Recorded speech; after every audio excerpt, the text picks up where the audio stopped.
श्रीमते भक्ति वेदांत स्वामिन् इति नामिने। नमस्ते सरस्वती देवी गौरवाणी प्रचारिणे निर्विशेष शून्यवादी पाश्चात्यादेशतारिणे।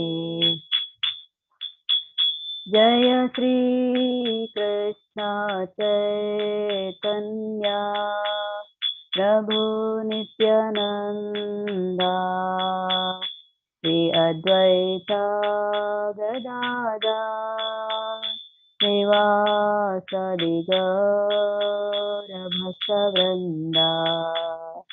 हरे कृष्णा कृष्ण कृष्ण हरे हरे, हरे राम राम राम हरे हरे। हरे कृष्णा कृष्ण कृष्ण हरे हरे, हरे राम राम राम हरे हरे। हरे कृष्णा कृष्ण कृष्ण हरे हरे, हरे राम राम राम हरे हरे। हरे कृष्णा कृष्ण कृष्ण हरे हरे, हरे राम राम राम हरे हरे। हरे कृष्णा कृष्ण कृष्ण हरे हरे, हरे राम राम राम हरे हरे। हरे कृष्णा कृष्ण कृष्ण हरे हरे, हरे राम राम राम हरे हरे। हरे कृष्णा कृष्ण कृष्ण हरे हरे, हरे राम राम राम हरे हरे। जय राधा गोविंद राधा गोविंद श्री राधे। जय जगन्नाथ जय जगन्नाथ जय जगन्नाथ जय जगन्नाथ। जय बलदेवा जय बलदेवा जय बलदेवा जय बलदेवा।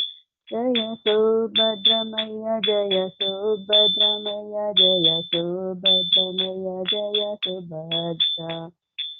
जय पंचतत्वा जय पंचतत्वा जय पंचतत्वा जय पंचतत्वा। नित्य गौर हरि बोल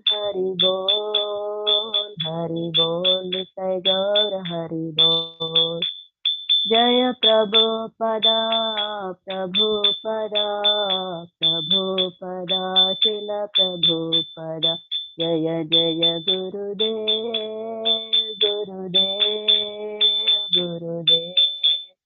जय शिल गुरुदेव। निताय गौर प्रेमानंदे हरि हरि बोल।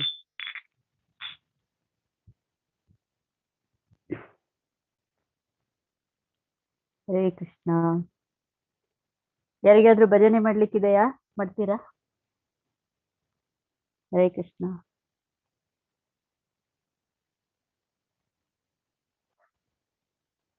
ಜಯ ಪ್ರಭುಪದ ಜಯ ಪ್ರಭುಪದ.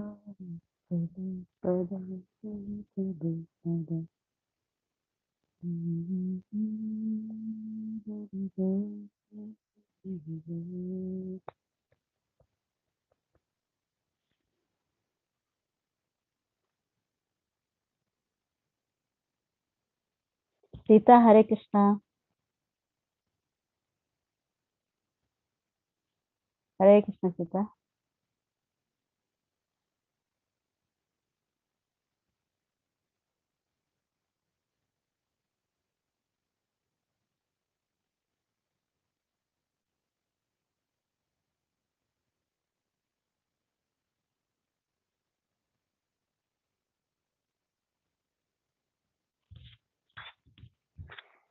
ಓಕೆ, ಪ್ರಭು ಬರೋ ತನಕ ನಾನು ಮೆಸೇಜ್ ಇದು ಮಾಡ್ತೇನೆ. ಹರೇ ಕೃಷ್ಣ ಹರೇ ಕೃಷ್ಣ ಕೃಷ್ಣ ಕೃಷ್ಣ ಹರೇ ಹರೇ, ಹರೇ ರಾಮ ರಾಮ ರಾಮ ಹರೇ ಹರೇ, हरे कृष्णा कृष्ण कृष्ण हरे हरे, हरे राम राम राम हरे हरे, हरे कृष्णा कृष्ण कृष्ण हरे हरे, हरे राम राम राम हरे हरे, हरे कृष्णा कृष्ण कृष्ण हरे हरे, हरे राम राम राम हरे हरे, हरे कृष्णा कृष्ण कृष्ण हरे हरे, हरे राम राम राम हरे हरे, हरे कृष्णा कृष्ण कृष्ण हरे हरे, हरे राम राम राम हरे हरे, हरे कृष्णा कृष्ण कृष्ण हरे हरे, हरे राम राम राम हरे हरे, हरे कृष्णा कृष्ण कृष्ण हरे हरे, हरे राम राम राम. ನೀವೀಗ ಅನ್ಮಿಟ್ ಮಾಡ್ಕೋಬಹುದು. ಈಗ ಆಯ್ತು ಅದೇ ಅಲ್ಲ, ನಾನು ಈಗ ಚೆಕ್ ಮಾಡಿದೆ. ಹರೇ ಕೃಷ್ಣ. ಹರೇ ಕೃಷ್ಣ ಮಾತಾಜಿ. ಹರೇ ಕೃಷ್ಣ. ಹರೇ ಕೃಷ್ಣ. ಪ್ರಭು ಜಾಯ್ನ್ ಆಗ್ಬೋದು, ವೇಟ್ ಮಾಡು ಸ್ವಲ್ಪ. ಹರೇ ಕೃಷ್ಣ ಹರೇ ಕೃಷ್ಣ ಕೃಷ್ಣ ಹರೇ ಹರೇ, ಹರೇ ಹರೇ ರಾಮ ರಾಮ ರಾಮ ಹರೇ ಹರೇ ಹರೇ, ಹರೇ ಕೃಷ್ಣ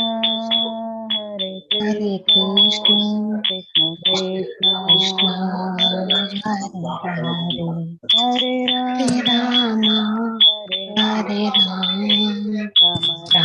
ರಾಮ ಹರೇ ಹರೇ, ಹರೇ ಹರೇ ಕೃಷ್ಣ ಹರೇ ಹರೇ ಕೃಷ್ಣ ಕೃಷ್ಣ ಕೃಷ್ಣ ಹರೇ ಹರೇ, ಹರೇ ರಾಮ ಹರೇ ರಾಮ ರಾಮ ರಾಮ ಹರೇ ಹರೇ, ಹರೇ ಕೃಷ್ಣ ಹರೇ ಹರೇ ಕೃಷ್ಣ ಕೃಷ್ಣ ಕೃಷ್ಣ ಕೃಷ್ಣ ಕೃಷ್ಣ ಹರೇ ಹರೇ, ಹರೇ ಹರೇ ರಾಮ ರಾಮ ರಾಮ ರಾಮ ಹರೇ ಹರೇ, ಹರೇ ಕೃಷ್ಣ ಹರೇ ಕೃಷ್ಣ ಕೃಷ್ಣ ಕೃಷ್ಣ ಹರೇ ಹರೇ, ಹರೇ ರಾಮ ರಾಮ ರಾಮ ಹರೇ ಹರೇ, ಹರೇ ಕೃಷ್ಣ ಕೃಷ್ಣ ಕೃಷ್ಣ ಹರೇ ಹರೇ, ಹರೇ ರಾಮ ರಾಮ ರಾಮ ಹರೇ ಹರೇ, ಹರೇ ಕೃಷ್ಣ कृष्ण कृष्ण हरे हरे हरे राम हरे राम राम राम राम राम हरे हरे Hare हरे Hare कृष्ण Krishna, हरे Hare कृष्ण कृष्ण कृष्ण कृष्ण हरे हरे हरे हरे राम हरे Ram Ram Ram Hare Hare Hare Hare Krishna Ram Hare Krishna, Radha Krishna Govind Krishna, हरे Hare हरे Hare, जय Hare हरे जय Rama, Sita Ram Lakshman Hare Rama, Hanuman जय Hare Sita Rama, Ram Rama Lakshman Rama, Hanuman जय पंचतत्व जय पंचतत्व जय पंचतत्व जय पंचतत्व जय जय हरि बोल हरि बोल हरि बोल जय प्रभुपदा जय प्रभुपद जय प्रभुपद जय प्रभुपद जय जय गुरुदेव जय जय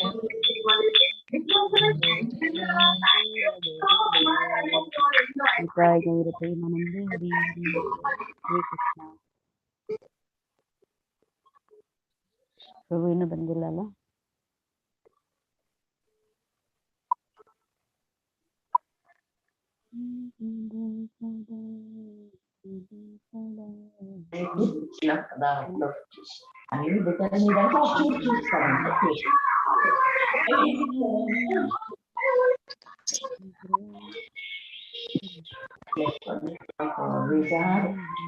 జైశ్రీకి అట్లా తెలిసి మీరు ఇట్లా వచ్చారు మీకు అందరూ వస్తారు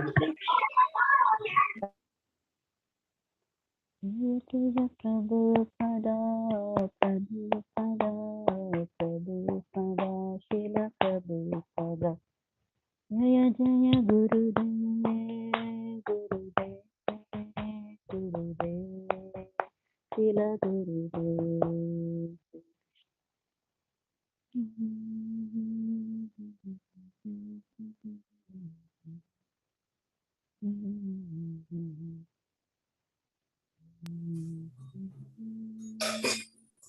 ಹರೇ ಕೃಷ್ಣ ಎಲ್ಲ ಭಕ್ತರಿಗೂ ಹರೇ ಕೃಷ್ಣ ಧನ್ಯವಾದಗಳು ಮಾತಾಜಿ. ಹರೇ ಕೃಷ್ಣ ಹರೇ ಕೃಷ್ಣ ಎಲ್ಲ ಭಕ್ತರಿಗೂ.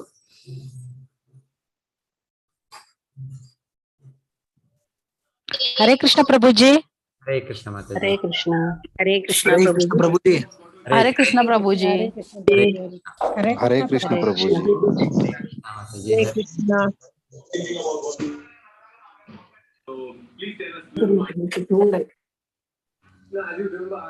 హరే కృష్ణ ప్రభు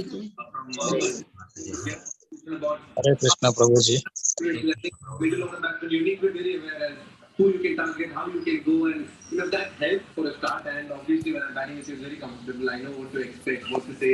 There's always a bit of fun initially. Let गा ಪ್ರೆಸೆಂಟೇಷನ್ ಪ್ರಸಾದ ಸೇವಾ ಏನಿರುತ್ತೆ ಟಾಪಿಕ್ ಮ್ಯೂಟ್ ಮಾಡ್ತೀನಿ ನಾನು, ಮತ್ತೆ ನೋಡೋಣ. ಜಾಸ್ತಿ ಇವತ್ತು ಸ್ಲೈಡ್ಸ್ ಕಡಿಮೆನೇ ಇದೆ ಅನ್ಸುತ್ತೆ, ನೋಡೋಣ ಹೀಗೆ.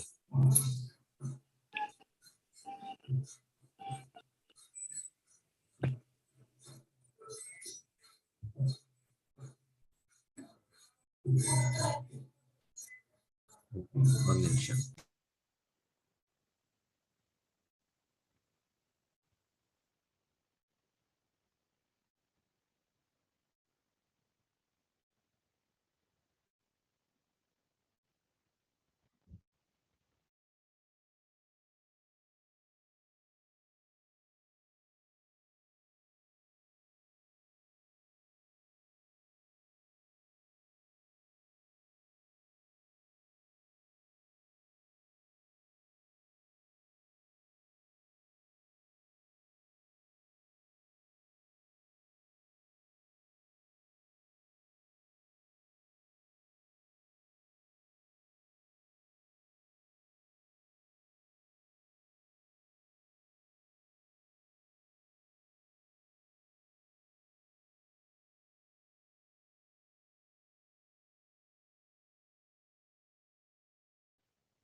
ಪ್ರಭುಜಿ ನೀವು ಮ್ಯೂಟ್ ಆಗಿದ್ದೀರಾ ಪ್ರಭು. ಓಕೆ ಮಾತಾಜಿ. ಹರೇ ಕೃಷ್ಣ.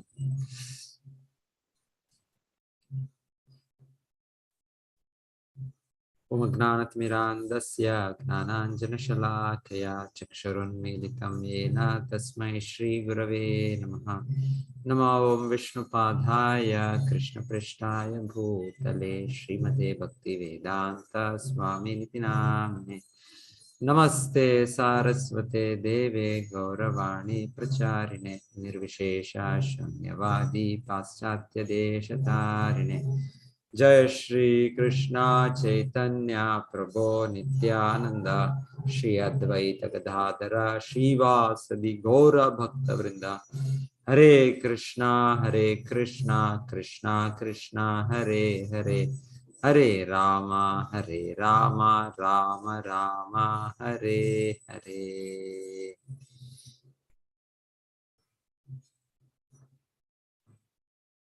ಇವತ್ತಿನ ಪಾಠ ಪ್ರಸಾದ ಸೇವಾ, ಪ್ರಸಾದವನ್ನು ಸೇವಿಸುವುದು. ಪ್ರಸಾದ ಸೇವಾ ಕೊರಿತೆ ಹಾಯ್ ಸಕಲ ಪ್ರಪಂಚ ಜಯ. ಇದರ ಅರ್ಥ ಹೀಗಿದೆ. ಶ್ರೀ ಭಕ್ತಿ ವಿನೋದ್ ಠಾಕೂರ್ ಅವರು ರಚಿಸಿದ್ದು. ನಾನು ಭಗವಂತನ ಪ್ರಸಾದವನ್ನು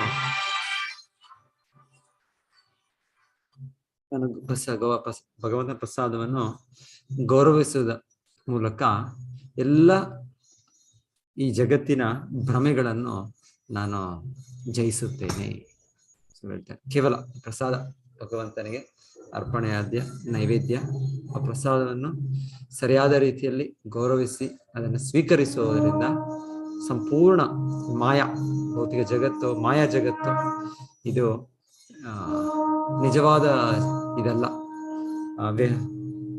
ನಮಗೆ ಇನ್ನೊಂದು ರೀತಿಯ ಇದು ವ್ಯಕ್ತವಾಗ್ತಾ ಇದೆ. ಸೊ ಅದೆಲ್ಲವೂ ಕೂಡ ಆ ಭ್ರಾಂತಿಮಯ ಜೀವನವನ್ನು, ಭ್ರಾಂತಿಮಯ ಜಗತ್ತನ್ನು ಗೆಲ್ಲುತ್ತೇನೆ ಅಂತ ಹೇಳ್ತಾ ಇದ್ದಾರೆ ಪ್ರಸಾದ ಸೇವನೆಯಿಂದ. ಸೊ ಶ್ರೀಲ ಪ್ರಭುಪಾದರು ಹೇಳ್ತಾ ಇರೋದು, ಯಾರಾದ್ರೂ ಓದ್ತೀರಾ? ಕಮಲಾ ಭಟ್ ಮಾತಾಜಿ, ನೀವು ಅನ್ಮ್ಯೂಟ್ ಮಾಡ್ಕೊಳ್ಳಿ, ಓದಿ ಇದು. ಹರೇ ಕೃಷ್ಣ ಪ್ರಭುಜಿ, ಕೇಳಿಸ್ತಾ ಇದೆಯಾ? ಕೇಳಿಸುತ್ತೆ ಮಾತಾಜಿ, ಓದಿ. ಕೇಳಿಸುತ್ತಾ? ಅನ್ಮ್ಯೂಟ್ ಮಾಡ್ಕೊಳ್ಳಿ ಮಾತಾಜಿ, ಅನ್ಮ್ಯೂಟ್ ಮಾಡ್ಕೊಂಡು ಓದಿ.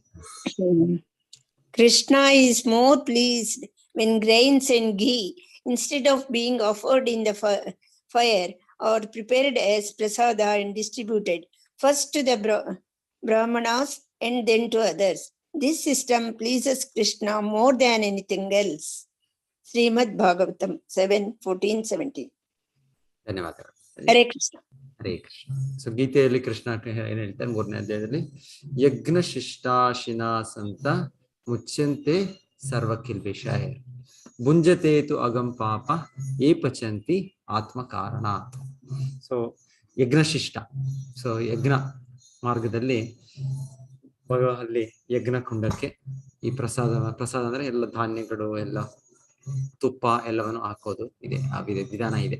ಅದರ ಮೂಲಕ ಭಗವಂತನ ಸೇವಿಸುವುದು, ಭಗವಂತನಿಗೆ ಅರ್ಪಣೆ ಮಾಡೋದು ಅಂತ ವಿಧಾನ ಇದೆ. ಸೊ ನಾವು ಭಕ್ತಿ ಮಾರ್ಗದಲ್ಲಿ ಈ ರೀತಿಯಲ್ಲಿ ನಾವು ಮಾಡೋ ಅವಶ್ಯಕತೆ ಇಲ್ಲ.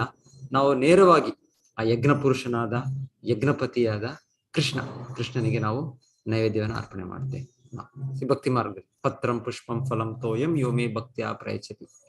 ಸೊ ಕೃಷ್ಣ ಈ ವಿಧಾನವನ್ನು ಇದು ತುಂಬಾ ಪ್ರಿಯ ಭಗವಂತನಿಗೆ, ನೇರವಾಗಿ ತನಗೆ ಇದನ್ನು ಅರ್ಪಣೆ ಮಾಡೋದು.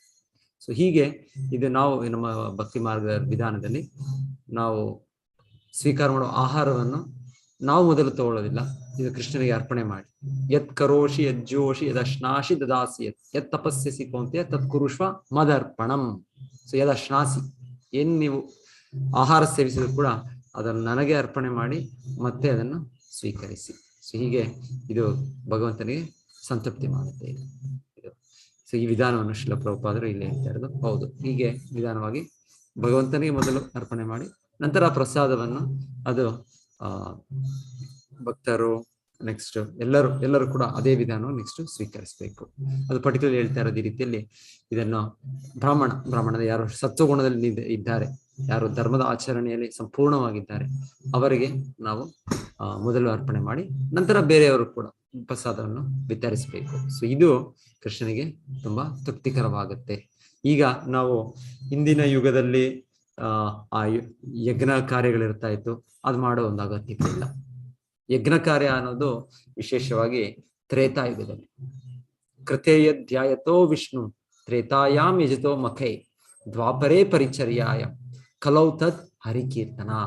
ಸೊ ಕಲಿಯುಗದಲ್ಲಿ ನಾವು ಈ ರೀತಿಯ ಒಂದು ದೊಡ್ಡ ದೊಡ್ಡ ಯಜ್ಞಗಳು ಆಚರಣೆಗಳು ಅಷ್ಟೆಷ್ಟು ತುಪ್ಪ ಅಷ್ಟು ಧಾನ್ಯಗಳನ್ನು ಹಾಕಿ ಮತ್ತೆ ಅದೆಲ್ಲ ಮಾಡೋ ಅಗತ್ಯ ಇಲ್ಲ. ಕಲಿಯುಗದಲ್ಲಿ ಈ ಯಜ್ಞ ವಿಧಾನವಾಗಿ ನಾವು ಸಾಕ್ಷಾತ್ಕಾರ ಪಡೆಯೋದು, ನಾವು ಮಾನವ ಜನ್ಮದ ಪರಿಪೂರ್ಣತೆ ಪಡೆಯೋದು ಅವಶ್ಯಕತೆ ಇಲ್ಲ. ಸೊ ಅದರಲ್ಲಿ ಇದು ಇದೆ, ಈ ವಿಧಾನ ಇದೆ. ಈ ರೀತಿಯಾಗಿ ಧಾನ್ಯಗಳು ತುಪ್ಪ ಇದೆಲ್ಲ ಬೆಂಕಿಗೆ ಅರ್ಪಣೆ ಮಾಡಿ ಮತ್ತೆ ಆಹುತಿ ಮಾಡಿ, ಸೊ ಈ ರೀತಿ ಇದೆ. ಆದರೆ ಇದು ಅಗತ್ಯ ಇಲ್ಲ. ಇದಕ್ಕಿಂತ ನಾವು ನೇರವಾಗಿ ಭಗವಂತನಿಗೆ ತಯಾರಿ ಮಾಡಿ ಭಗವಂತನ ಮೂರ್ತಿ ಭಗವಂತನ ವಿಗ್ರಹ ಅವರಿಗೆ ಅರ್ಪಣೆ ಮಾಡಿ ನಂತರ ಪ್ರಸಾದವನ್ನು ಭಕ್ತರು ಬ್ರಾಹ್ಮಣರು ಮತ್ತೆಲ್ಲ ಸಾಮಾನ್ಯರು ಕೂಡ ಇದನ್ನು ಸ್ವೀಕರಿಸೋದು ಮಾಡಿದ್ರೆ ಇದು ಕೃಷ್ಣನಿಗೆ ತುಂಬಾ ಅತಿ ಪ್ರಿಯವಾಗುತ್ತೆ ಅಂತ ಶ್ರೀಲ ಪ್ರಭುಪಾದ ಹೇಳ್ತಾರೆ. ಕೃಷ್ಣ ಗೀತೆಯಲ್ಲಿ ನಾವು ಹೇಳೋದು ಕೇಳ್ತೇವೆ, ಪತ್ರಂ ಪುಷ್ಪಂ ಫಲಂ ತೋ. ಯಾರಾದ್ರೂ ನನಗೆ ಒಂದು ಹಣ್ಣು, ಒಂದು ಪತ್ರ, ಒಂದು ಹಾಲು, ಒಂದು ನೀರು ಇದನ್ನು ಅರ್ಪಣೆ ಮಾಡಿದ್ರೆ ನಾನು ಅದನ್ನು ಸ್ವೀಕರಿಸ್ತೇನೆ. ಸೊ ಭಗವಂತನು ಒಂದು ಭಕ್ತಿ ಭಾವದಿಂದ ಅವರು ಮಾಡಿದ್ರೆ ನಾನು ಸ್ವೀಕರಿಸ್ತೇನೆ. ಸೊ ಇದು ಮುಖ್ಯವಾದ ಇದು. ಸೊ ಈ ಪ್ರಸಾದ ತಯಾರಿ, ಪ್ರಸಾದದ ಇದು ಅಂದ್ರೆ ಹೇಳ್ತಾರೆ ಕೆಲವು ಭಕ್ತರು ಹೇಳೋದು, ಹೇಳೋದಂದ್ರೆ ಇದನ್ನು ನಾವು ಯಾವ ಸಮಯದಿಂದ ಇದನ್ನ ನಾವು ಅದಕ್ಕೆ ಆಹಾರವನ್ನು ತಯಾರಿ ಮಾಡ್ಲಿಕ್ಕೆ ಒಂದು ಖರೀದಿ ಮಾಡ್ತೇವೆ. ಆಹಾರ ಈ ಭಗವಂತನಿಗೆ ಅರ್ಪಣೆ ಮಾಡ್ಬೇಕಾದದ್ದು ಸಾತ್ವಿಕವಾದ ಪದಾರ್ಥ, ಧಾನ್ಯಗಳು, ಹಣ್ಣುಗಳು, ತರಕಾರಿಗಳು, ಹಾಲು. ಸೊ ಇದೆಲ್ಲವೂ ಸಾತ್ವಿಕ ಪದಾರ್ಥಗಳು. ಇದನ್ನು ನಾವು ಖರೀದಿ ಮಾಡೋ ಸಮಯದಿಂದಲೇ ಇದು ಭಗವಂತನಿಗೋಸ್ಕರ ಅರ್ಪಣೆ ಆಗ್ತಾ ಇದೆ. ಇದನ್ನು ಇಲ್ಲಾಂದ್ರೆ ಸಾಧಾರಣ ನಾವು ಹೋಗ್ತೇವೆ, ನನಗೆ ಇದು ತಿನ್ಬೇಕು ಅನ್ಸುತ್ತೆ, ಈ ತರ ಇವತ್ತು ತಿಂದ್ರೆ, ಈ ತರ ಒಂದು ಸಮೋಸ ತಿಂದ್ರೆ, ಇಲ್ಲಾಂದ್ರೆ ಇವತ್ತು ಇನ್ನೊಂದು ರೀತಿ ಏನಪ್ಪ ಪಕೋಡ, ಇಲ್ಲಾಂದ್ರೆ ಇನ್ನೊಂದು ಗುಲಾಬ್ ಜಾಮೂನ್ ತಿನ್ಬೇಕು ಅಂತ ನಮ್ಗೆ ಅನ್ಸಿದಾಗ ನಾವು ಅದಕ್ಕೆ ಬೇಕಾದ ಖರೀದಿ ಮಾಡ್ಕೊಂಡ್ಬರ್ತೇವೆ. ಈ ರೀತಿ ಉದ್ದೇಶದಿಂದ ಅಲ್ಲ, ಇದು ಕೃಷ್ಣನಿಗೆ ಅರ್ಪಣೆ ಆಗುವಂಥದ್ದು. ಕೃಷ್ಣನಿಗೆ ಹೇಗೆ ಇದು ತುಂಬಾ ರುಚಿಕರವಾಗಿ ತಯಾರಾಗುತ್ತೆ. ಸೊ ಆತರ ಯೋಚನೆ ಮಾಡ್ತಾ ಭಗವಂತನು ಎಲ್ಲ ಇಂದ್ರಿಯಗಳ ಮೂಲ, ಎಲ್ಲ ಇಂದ್ರಿಯಗಳ ಒಡೆಯ. ಸೊ ನಮಗೆ ಭೌತಿಕ ಇಂದ್ರಿಯಗಳು ಇದೆ ಈಗ, ಇದೆಲ್ಲಕ್ಕೆ ಮೂಲ ಕೃಷ್ಣನ್. ಸೊ ಭಕ್ತಿ ಅಂದ್ರೆ ಋಷಿಕೇಶ ಸೇವನಂ ಭಕ್ತಿ ರುಚ್ಯತೆ. ಋಷಿಕ ಅಂದ್ರೆ ನಮ್ಮ ಇಂದ್ರಿಯಗಳು, ಋಷಿಕೇಶ ಅಂದ್ರೆ ನಿಮ್ಮ ಇಂದ್ರಿಯಗಳ ಮಾಲೀಕನಾದ ಕೃಷ್ಣ. ಸೊ ನಾವು ನಮ್ಮ ಇಂದ್ರಿಯಗಳ ಮೂಲಕ ಇಂದ್ರಿಯ ಸ್ವಾಮಿಯಾದ ಕೃಷ್ಣನ ಸೇವೆ ಮಾಡಿ. ಸೊ ಹೀಗೆ ಭಗವಂತನಿಗೆ ಇದೆ, ಇಂದ್ರಿಯಗಳಿವೆ, ನಾಲಿಗೆ ಇದೆ, ಇನ್ನೊಂದಿದೆ. ನಮಗೆ ಭೌತಿಕವಾದದ್ದು, ಕೃಷ್ಣನಿಗೆ ಎಲ್ಲವೂ ಆಧ್ಯಾತ್ಮಿಕವಾದದ್ದು. ಸೊ ಭಗವಂತನು ಕೂಡ ಈ ರುಚಿಯನ್ನು ಸೇವಿಸುತ್ತಾರೆ, ಇದರಿಂದ ಆನಂದಿಸುತ್ತಾರೆ. ಸೊ ಕೃಷ್ಣನಿಗೆ ಹೇಗೆ ತುಂಬಾ ಸಂತೋಷ ಬರುವಂತಹ ಒಂದು ರುಚಿಕರವಾದ ಪದಾರ್ಥವನ್ನು ತಯಾರಿ ಮಾಡಬೇಕು. ಅದು ವಿಧವಾದ ಚತುರ್ವಿಧ ಭಜಂತೆ ಮಾಂ ಚತುರ್ವಿಧ 4 ರೀತಿಯ ಆಹಾರಗಳು ಅಂತ ಕೂಡ ಹೇಳೋದಿದೆ. ಶ್ರೀ ವಿಗ್ರಹಾರ ಧನನಿತ್ಯ ನಾನ ಶೃಂಗಾರ ತನ್ಮಂದಿರ ಮಾರ್ಜನಾಥ ಯುಕ್ತಸ್ಯ ಭಕ್ತಂ ಚಾನಿಯುಂಜತೋಪಿ ವಂದೇ ಗುರು ಶ್ರೀ ಶರಣಾರ. ನಂತರ ಒಂದು ಹೇಳೋದು 4 ರೀತಿಯ ಆಹಾರಗಳು. ಒಂದು ಕೆಲವು ನಾವು ಅಗಿಯುವಂಥದ್ದು ಚಿವಿ, ಕೆಲವು ನಾವು ಲೇಲಿಯ ಅಂದ್ರೆ ಅದನ್ನ ನೆಕ್ಕು ತರ ಇದು ಮಾಡೋವಂಥದ್ದು, ಜ್ಯೂಸ್ ಅದನ್ನೆಲ್ಲ ನಾವು ಒಂಥರ ಕುಡಿತೀವಿ. ಒಂದೊಂದು ಕುಡಿಯುವಂಥದ್ದು, ಒಂದೊಂದು ನೆಕ್ಕುವಂಥದ್ದು, ಒಂದೊಂದು ಅಗಿಯುವಂಥದ್ದು. ಸೊ ಇದು ಬೇರೆ ಬೇರೆ ರೀತಿಯ ಪದಾರ್ಥಗಳು, ಬೇರೆ ಬೇರೆ ರೀತಿಯ ನಮ್ಗೆ ರುಚಿಯನ್ನು ಕೊಡುತ್ತೆ. ಒಂದೊಂದ್ಸಲ ಅನ್ಸುತ್ತೆ ನಾವು ಜ್ಯೂಸ್ ಈ ರೀತಿ ನೀರಾಗಿ ಇದನ್ನ ಸಕ್ಕಿಂಗ್ ಆ ರೀತಿ ಹೀರ್ಕೊಂಡು ರೀತಿಯಲ್ಲಿ ಅದನ್ನ ನಮ್ಗೆ ಆನಂದವನ್ನು ಪಡೆಯುವ ಅನ್ಸುತ್ತೆ. ಒಂದೊಂದ್ಸಲ ಒಂದು ಪದಾರ್ಥವನ್ನು ಅದರದೇ ಆದ ರೀತಿಯಾದ ಅಗಿದು ನಮ್ಗೆ ಒಂದು ಆನಂದ ಸಿಗುತ್ತೆ. ಒಂದು ಖುರಂ ಅಂತನೋ, ಇಲ್ಲಾಂದ್ರೆ ಇನ್ನೊಂದು ಪನ್ನೀರ್, ಈ ತರ ಒಂಥರ ಇದು ಬೇರೆ ಬೇರೆ ರೀತಿಯ ರುಚಿಗಳು ಇದೆ. ಎಲ್ಲ ಭಗವಂತನ ಸೃಷ್ಟಿ, ಇದು ನಾವು ಸೃಷ್ಟಿ ಮಾಡೋದಲ್ಲ, ನಮ್ಮ ಯಾರು ವಿಜ್ಞಾನಿಗಳು ಸೃಷ್ಟಿ ಮಾಡೋದಲ್ಲ. ಇದು ಆ ಇಂದ್ರಿಯ ವಸ್ತು ಮಧ್ಯೆ ಭೌತಿಕವಾಗಿ ಅದು ಆಧ್ಯಾತ್ಮಿಕವಾಗಿ ಇದೆ, ಇದೆಲ್ಲ ಮೂಲವಾಗಿದೆ.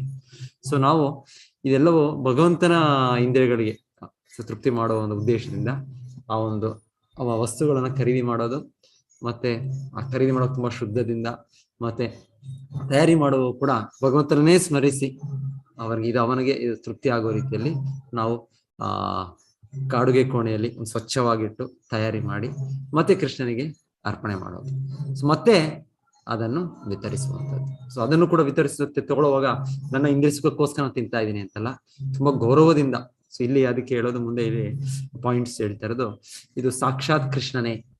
ಕೃಷ್ಣನು ತನಗೆ ಅರ್ಪಣೆ ಮಾಡಿದ ಆ ನೈವೇದ್ಯವು ಕೂಡ ಅದು ಆಧ್ಯಾತ್ಮಿಕವಾಗಿ ಅದು ಬದಲಾವಣೆ ಆಗುತ್ತೆ. ಸೊ ಹಾಗೆ ಇದಕ್ಕೂ ಕೂಡ ತುಂಬಾ ಒಂದು ಪ್ರಸಾದವನ್ನು ಕೂಡ ಕೃಷ್ಣನ ಸಮಯವಾಗಿ ನಾವು ಸ್ವೀಕರಿಸಿ ನಾವು ಅದು ಗೌರವದಿಂದ ನಾವು ಕೃಷ್ಣನ ಮೂರ್ತಿಯನ್ನು ನೋಡಿದಾಗ, ವಿಗ್ರಹವನ್ನು ನೋಡಿದಾಗ ತುಂಬಾ ಒಂದು ಗೌರವದಿಂದ ನಾವು ಪ್ರಣಾಮಗಳನ್ನ ಅರ್ಪಣೆ ಮಾಡ್ತೀವಿ. ಸೊ ಅದೇ ರೀತಿಯಲ್ಲಿ ಪ್ರಸಾದವನ್ನು ಕೂಡ ಒಂದ್ ಕಡೆ ಹೇಳೋದು, ಪ್ರಭುಪಾದ ಹೇಳೋದು, ಅದು ನಿಮಗೆ ಪ್ರಸಾದವನ್ನು ಹೀಗೆ ತಲೆಗೆ ಮುಟ್ಟಿಕೊಂಡು ನಾವು ಆ ರೀತಿಯಲ್ಲಿ ಅದನ್ನ ಸೇವಿಸಿ ಮಾಡಬೇಕು, ತುಂಬಾ ಗೌರವದಿಂದ ಸೇವಿಸಬೇಕು. ಮಹಾಪ್ರಸಾದೇ ಗೋವಿಂದೇ ನಾಮ ಬ್ರಾಹ್ಮಣಿ ವೈಷ್ಣವೇ ಸ್ವಲ್ಪ ಪುಣ್ಯಾವತಂ ರಾಜನ್ ವಿಶ್ವಾಸನೈವ ಜಾಯತೆ. ಸೊ ಹೇಳ್ತಾರೆ, ಯಾರಾದ್ರೂ ಈ 5 ವಸ್ತುಗಳಲ್ಲಿ ನಂಬಿಕೆ ಬರ್ಬೇಕು ಅಂದ್ರೆ ಅದು ಅವರು ಪುಣ್ಯವಂತರಾಗಿರ್ಬೇಕು ಅಂತ ಹೇಳಿ. ಸೊ ಇದು ನಾವು ನೋಡ್ತೇವೆ, ಕೆಲವು ಜನ ಅವ್ರಿಗೆ ಪ್ರಸಾದ ಅಂದ್ರೆ ಏನ್ ವಿಷಯ, ಇದೇನಿದು ಪ್ರಸಾದ ಅಂದ್ರೆ ಕೇವಲ ಇದು ಕೂಡ ಧಾನ್ಯನೇ ಆಯ್ತಲ್ಲ, ಇದು ಕೂಡ ಒಂದು ತರಕಾರಿ ಪದಾರ್ಥಗಳೇ ಆಯ್ತಲ್ಲ, ಇದು ಅನ್ನ ಸಾಂಬಾರು. ಹೌದು, ಅದು ಅನ್ನ ಸಾಂಬಾರು, ತರಕಾರಿ ಪದಾರ್ಥ, ಪಲ್ಯ, ಮತ್ತೆ ಇನ್ನೊಂದು ಸಿಹಿನೇ. ಆದರೆ ಇದು ಭಗವಂತನಿಗೆ, ಕೃಷ್ಣನಿಗೆ ಅರ್ಪಣೆ ಮಾಡೋದ್ರಿಂದ ಇದು ಸಂಪೂರ್ಣ ಆಧ್ಯಾತ್ಮಿಕವಾಗಿದೆ. ಸೊ ಆದ್ರೆ ಆಹಾರ ಅದು ಇನ್ಯಾವ ಭೌತಿಕ ಆಹಾರಕ್ಕೆ ಅದು ಹೋಲಿಕೆ ಮಾಡಕ, ಇದು ಸಂಪೂರ್ಣ ಆಧ್ಯಾತ್ಮಿಕವಾಗಿದೆ. ಅದರ ಇದು ಬದಲಾಗಿದೆ, ಅದರ ಒಂದು ಶಕ್ತಿ ಬದಲಾಗಿದೆ, ಸಂಪೂರ್ಣ ಆಧ್ಯಾತ್ಮಿಕವಾಗಿದೆ. ಅದೇ ಕೃಷ್ಣನೊಟ್ಟಿಗೆ ಪ್ರತಿಯೊಂದು ಸಂಪರ್ಕಕ್ಕೆ ಬಂದದ್ದು ಅದು ಆಧ್ಯಾತ್ಮಿಕವಾಗಿದೆ. ಸೊ ಹಾಗೆ ಹೇಳೋದು, ಮಹಾಪ್ರಸಾದ ಭಗವಂತನಿಗೆ ಅರ್ಪಣೆ ಮಾಡಿದ ಆಹಾರ ಪ್ರಸಾದ. ಗೋವಿಂದ ಭಗವಂತನೇ ಸಾಕ್ಷಾತ್. ನಾಮ ಅಂದ್ರೆ ಭಗವಂತನ ನಾಮ, ಹರೇ ಕೃಷ್ಣ ಮಂತ್ರ ನಾವೆಲ್ಲ ಜಪಿಸ್ತಾ ಇದ್ದೇವೆ. ಈ ನಾಮವು ಗೋವಿಂದ, ಮಹಾಪ್ರಸಾದ, ನಾಮ. ಬ್ರಾಹ್ಮಣ ಅಂದ್ರೆ ಯಾರು ಸತ್ ಆಚರಣೆಯಲ್ಲಿ ಸತ್ವಗುಣದಲ್ಲಿ ನಿಂತಿದ್ದಾರೆ, ಸಂಪೂರ್ಣ ಆಧ್ಯಾತ್ಮಿಕ ಮುನ್ನಡೆ ಸಾಧಿಸಲಿಕ್ಕೆ ಅವರಿದ್ದಾರೆ, ಅವರು ಬ್ರಾಹ್ಮಣ. ಮತ್ತೆ ವೈಷ್ಣವ ಅಂದ್ರೆ ಅದರಲ್ಲೂ ಕೂಡ ಭಕ್ತನಾಗಿ ಅವರು ಭಕ್ತಿ ಕಾರ್ಯಗಳಲ್ಲಿ ಭಗವಂತನ ಆಶ್ರಯದಲ್ಲಿ ಭಗವಂತನ ಪಾದಗಳನ್ನು ಗಟ್ಟಿಯಾಗಿ ಇಟ್ಕೊಂಡು ಅವರು ಅಭ್ಯಾಸ ಮಾಡ್ತಾ ಇದ್ದಾರೆ, ಅದು ವೈಷ್ಣವ. ಸೊ ಇಲ್ಲಿ ಹೇಳ್ತಾರೆ, ಈ 5 ವಸ್ತುಗಳು, ಇಲ್ಲ 5 ವಿಷಯಗಳು, ಇದ್ರ ಮೇಲೆ ನಂಬಿಕೆ ಬರೋದು ಸ್ವಲ್ಪ ಪುಣ್ಯ ಇದ್ರೆ ಬರೋದಿಲ್ಲ, ಅದೇ ತುಂಬಾ ಹೆಚ್ಚು ಪುಣ್ಯ ಬೇಕು. ಸ್ವಲ್ಪ ಪುಣ್ಯ ನೈವ ಜಾಯತೆ ವಿಶ್ವಾಸನೆ. ಸೊ ಹಾಗೆ ಇದಕ್ಕೆ ತುಂಬಾ ಬೆಲೆ ಇದೆ. ಸೊ ನಮಗೆ ಸಾಧಾರಣವಾಗಿ ಭಾರತದಲ್ಲಿ ನಮ್ಮ ವೈದಿಕ ಸಂಸ್ಕೃತಿ ಪಾಲನೆ ಮಾಡೋದ್ರಿಂದ ನಮಗೆ ಪ್ರಸಾದ ಅಂದ್ರೆ ಬೆಲೆ ಮಹತ್ವ ಗೊತ್ತು. ಸೊ ಆದ್ರೆ ಒಂದೊಂದು ಧರ್ಮಗಳೇ ಇವೆ, ಅವರಲ್ಲಿ ಅವರು ಮುಟ್ಟೋದಿಲ್ಲ, ಇದು ಪ್ರಸಾದ ಇದು ಅಂತ ಹೇಳಿದ್ರೆ ಅವ್ರು ಮುಟ್ಟೋದು ಇಲ್ಲ ಅವರು. ಸೊ ಈ ರೀತಿಯ ಒಂದು ಅಜ್ಞಾನದಲ್ಲೋ ಇನ್ನೊಂದು ಅವರ ಒಂದು ಹಿಂದೆ ಜನ್ಮದ ಒಂದು ಕಾರ್ಯಗಳಿಂದನೋ ಆ ನಂಬಿಕೆ ಕೂಡ ಇಲ್ಲ. ಇದೊಂದು ಪ್ರಸಾದ ಅಂದ್ರೆ ಇದು ವಿಶೇಷವಾದದ್ದು, ಇದು ಭಗವಂತನಿಗೆ ಅರ್ಪಣೆಯಾಗಿ ಭಗವಂತನ ಇದು ಕೃಪೆ, ಇದು ಭಗವಂತನ ಕರುಣೆ, ಇದು ಹೀಗೆ ಭಗವಂತನ ಕರುಣೆ, ಭಗವಂತನ ಕೃಪೆ ನಾವು ಕೋರ್ತಾ ಇದ್ದೀವಿ. ಈ ಪ್ರಸಾದದಲ್ಲಿ ಅದು ಭಗವಂತನ ಕರುಣೆ ಇದೆ. ಪ್ರಸಾದೇ ಸರ್ವ ದುಃಖಾನಾಂ ಹಾನಿರಸ್ಯೋಪಜಾಯತೆ. ಈ ಪ್ರಸಾದ ಭಗವಂತನ ಕೃಪೆ, ಭಗವಂತನ ಕರುಣೆಯಿಂದ ಇದು ಎಲ್ಲ ಭೌತಿಕ ಇದು ದುಃಖಗಳು ದೂರ ಆಗ್ತವೆ. ಹೀಗೆ ಪ್ರಸಾದದ ಮಹತ್ವ ಬಹಳ ಇದೆ. ಸೊ ಇಲ್ಲಿ ಆಕ್ಚುಲಿ ನೀವು ಆ ಪುಸ್ತಕ ನಾನು ಶೇರ್ ಮಾಡಿದ್ದು ಹ್ಯಾಂಡ್ ಬುಕ್ ವೈಷ್ಣವ ಸದಾಚಾರ, ಕನ್ನಡದಲ್ಲಿ ಇನ್ನ ಅನುವಾದ ಮಾಡ್ತೇವೆ ಅದೊಂದು ಪ್ರೋಗ್ರಾಮ್ ಆಗಿ ಇಟ್ಕೊಂಡು. ಅದಕ್ಕೆ ನಿಮಗೆ ಆ ವಾಲಂಟಿಯರ್ಸ್ ಎಲ್ಲ ಬೇಕು ಅಂತ ಸ್ವಲ್ಪ ಅಡ್ಮಿನ್ ಸರ್ವಿಸಸ್, ಟ್ರಾನ್ಸ್ಲೇಷನ್ಸ್ ಎಲ್ಲ ಮತ್ತೆ ನಾವು ಅದನ್ನ ಪೋಸ್ಟ್ ಮಾಡ್ತಾ ಇದ್ದೇವೆ. ಸೊ ಸ್ವಲ್ಪ ಭಕ್ತರು ನಮಗೆ ಅವರ ಒಂದು ಬೆಂಬಲ ಬೇಕಾಗಿದೆ. ಅದರಿಂದ ಇದೆಲ್ಲ ನಾವು ಈ ಪುಸ್ತಕದೇ ನಾವು ಕನ್ನಡದಲ್ಲಿ ಅನುವಾದ ಮಾಡ್ತೇವೆ. ಭಕ್ತಿಶಾಸ್ತ್ರ ಇದು ಫುಲ್ ಇಂಗ್ಲಿಷ್, ಇದು ಕನ್ನಡದಲ್ಲಿ ಮಾಡ್ತಾ ಇದ್ದಾರೆ. ಕೋರ್ಸ್ ಸ್ಟಾರ್ಟ್ ಆಗಿದೆ, ಜೊತೆಗೆ ಮೆಟೀರಿಯಲ್ಸ್ ಕೂಡ ಕನ್ನಡದಲ್ಲೇ ಎಲ್ಲ ತಯಾರಿ ಆಗ್ತದೆ. ಹಾಗೆ ಇದು ಕೂಡ ಇದೆಲ್ಲ ಕನ್ನಡದಲ್ಲಿ ಆಗ್ಬೇಕು. ಸೊ ಇವಾಗ ಇಂಗ್ಲಿಷ್ ನಿಂದಾನೆ ನಾನು ಈ ಸ್ಲೈಡ್ ಅಲ್ಲಿ ಇಲ್ಲ ಅನ್ಕೊಳ್ತೀನಿ. ಸೊ ಆದ್ರೆ ನಾನು ಹೇಳ್ತೇನೆ ಸ್ವಲ್ಪ ಐಟಮ್ಸ್. ಒಂದು ಹೇಳೋದು, prasadam is never polluted even if it is touched by the mouth of a chandala. ಅಂದ್ರೆ ಪ್ರಸಾದವನ್ನುವುದು ಒಬ್ಬ ವ್ಯಕ್ತಿ ನೀಚ ಜನ್ಮದಲ್ಲಿರ್ಬೋದು. ಸೊ ನೀಚ ಜನ್ಮ ಅಂದ್ರೆ ಹೇಳೋದು, ಜನ್ಮ ಹೇಗಾದ್ರೂ ಇರ್ಲಿ ತೊಂದರೆ ಇಲ್ಲ, ಅದ್ರ ನಂತರ ಆಚರಣೆಗಳು ನಮ್ಮ ಆಚರಣೆಗಳ ಮೇಲೆ ನಮ್ಮ ಇದರಲ್ಲಿ ವೈದಿಕ ನಾಗರಿಕತೆಯಲ್ಲಿ ಒಬ್ಬ ವ್ಯಕ್ತಿನ ಚಾಂಡಾಲ ಅಂತ ಹೇಳ್ಬೋದು, ಮ್ಲೇಚ್ಛ ಅಂತ ಹೇಳ್ಬೋದು, ಯವನ ಅಂತ ಹೇಳ್ಬೋದು. ಇದು ಒಬ್ಬರ ಕುಟುಂಬದಿಂದ, ಒಬ್ಬರ ಜಾತಿಯಿಂದ ಅಂತ ಹೇಳುವಂಥದ್ದಲ್ಲ, ಇದು ಅವರ ಆಚರಣೆಗಳಿಂದ. ಚಾಂಡಾಲ ಅಂದ್ರೆ ಯಾರು ನಾಯಿ ಮಾಂಸವನ್ನು ತಿನ್ನುವ ಒಂದು ಇದರಲ್ಲಿದ್ದಾರೆ, ಸೊ ಅವರನ್ನ ಚಾಂಡಾಲ ಅಂತ ಕರೆಯೋದು.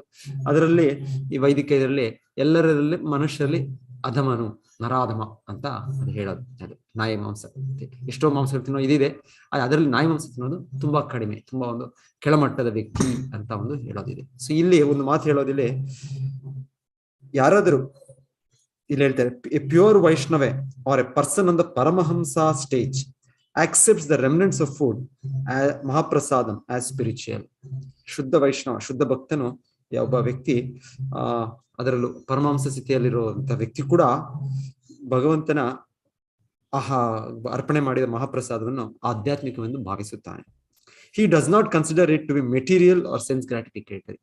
ಸೊ ಆ ವ್ಯಕ್ತಿ ಪ್ರಸಾದವನ್ನು ಕೇವಲ ಒಂದು ಭೌತಿಕ ವಸ್ತು ಅಥವಾ ಇಂದಿನ ತೃಪ್ತಿಗೋಸ್ಕರ ತಯಾರಿಯಾದ ವಸ್ತು ಅಂತ ಸ್ವೀಕರಿಸೋದಿಲ್ಲ. He accepts mahaprasadam not as ordinary dal and rice but as spiritual substance.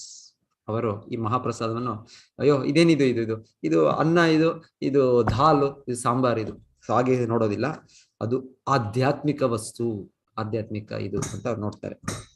ಇದು ನಿಜವಾದ ಇದು ಪ್ರಸಾದದ ಹೇಗೆ ನಾವು ನೋಡ್ಬೇಕು, ಹೇಗೆ ಪ್ರಸಾದ ಸ್ವೀಕಾರ ಮಾಡಬೇಕು. To say nothing of the remnants of the food left by pure Vaishnava, prasadam is never polluted even if it is touched by the mouth of a chandala. So ಈ ಪ್ರಸಾದವನ್ನು ನಾವು ಭಗವಂತನಿಗೆ ಅರ್ಪಣೆ ಮಾಡ್ತೇವೆ.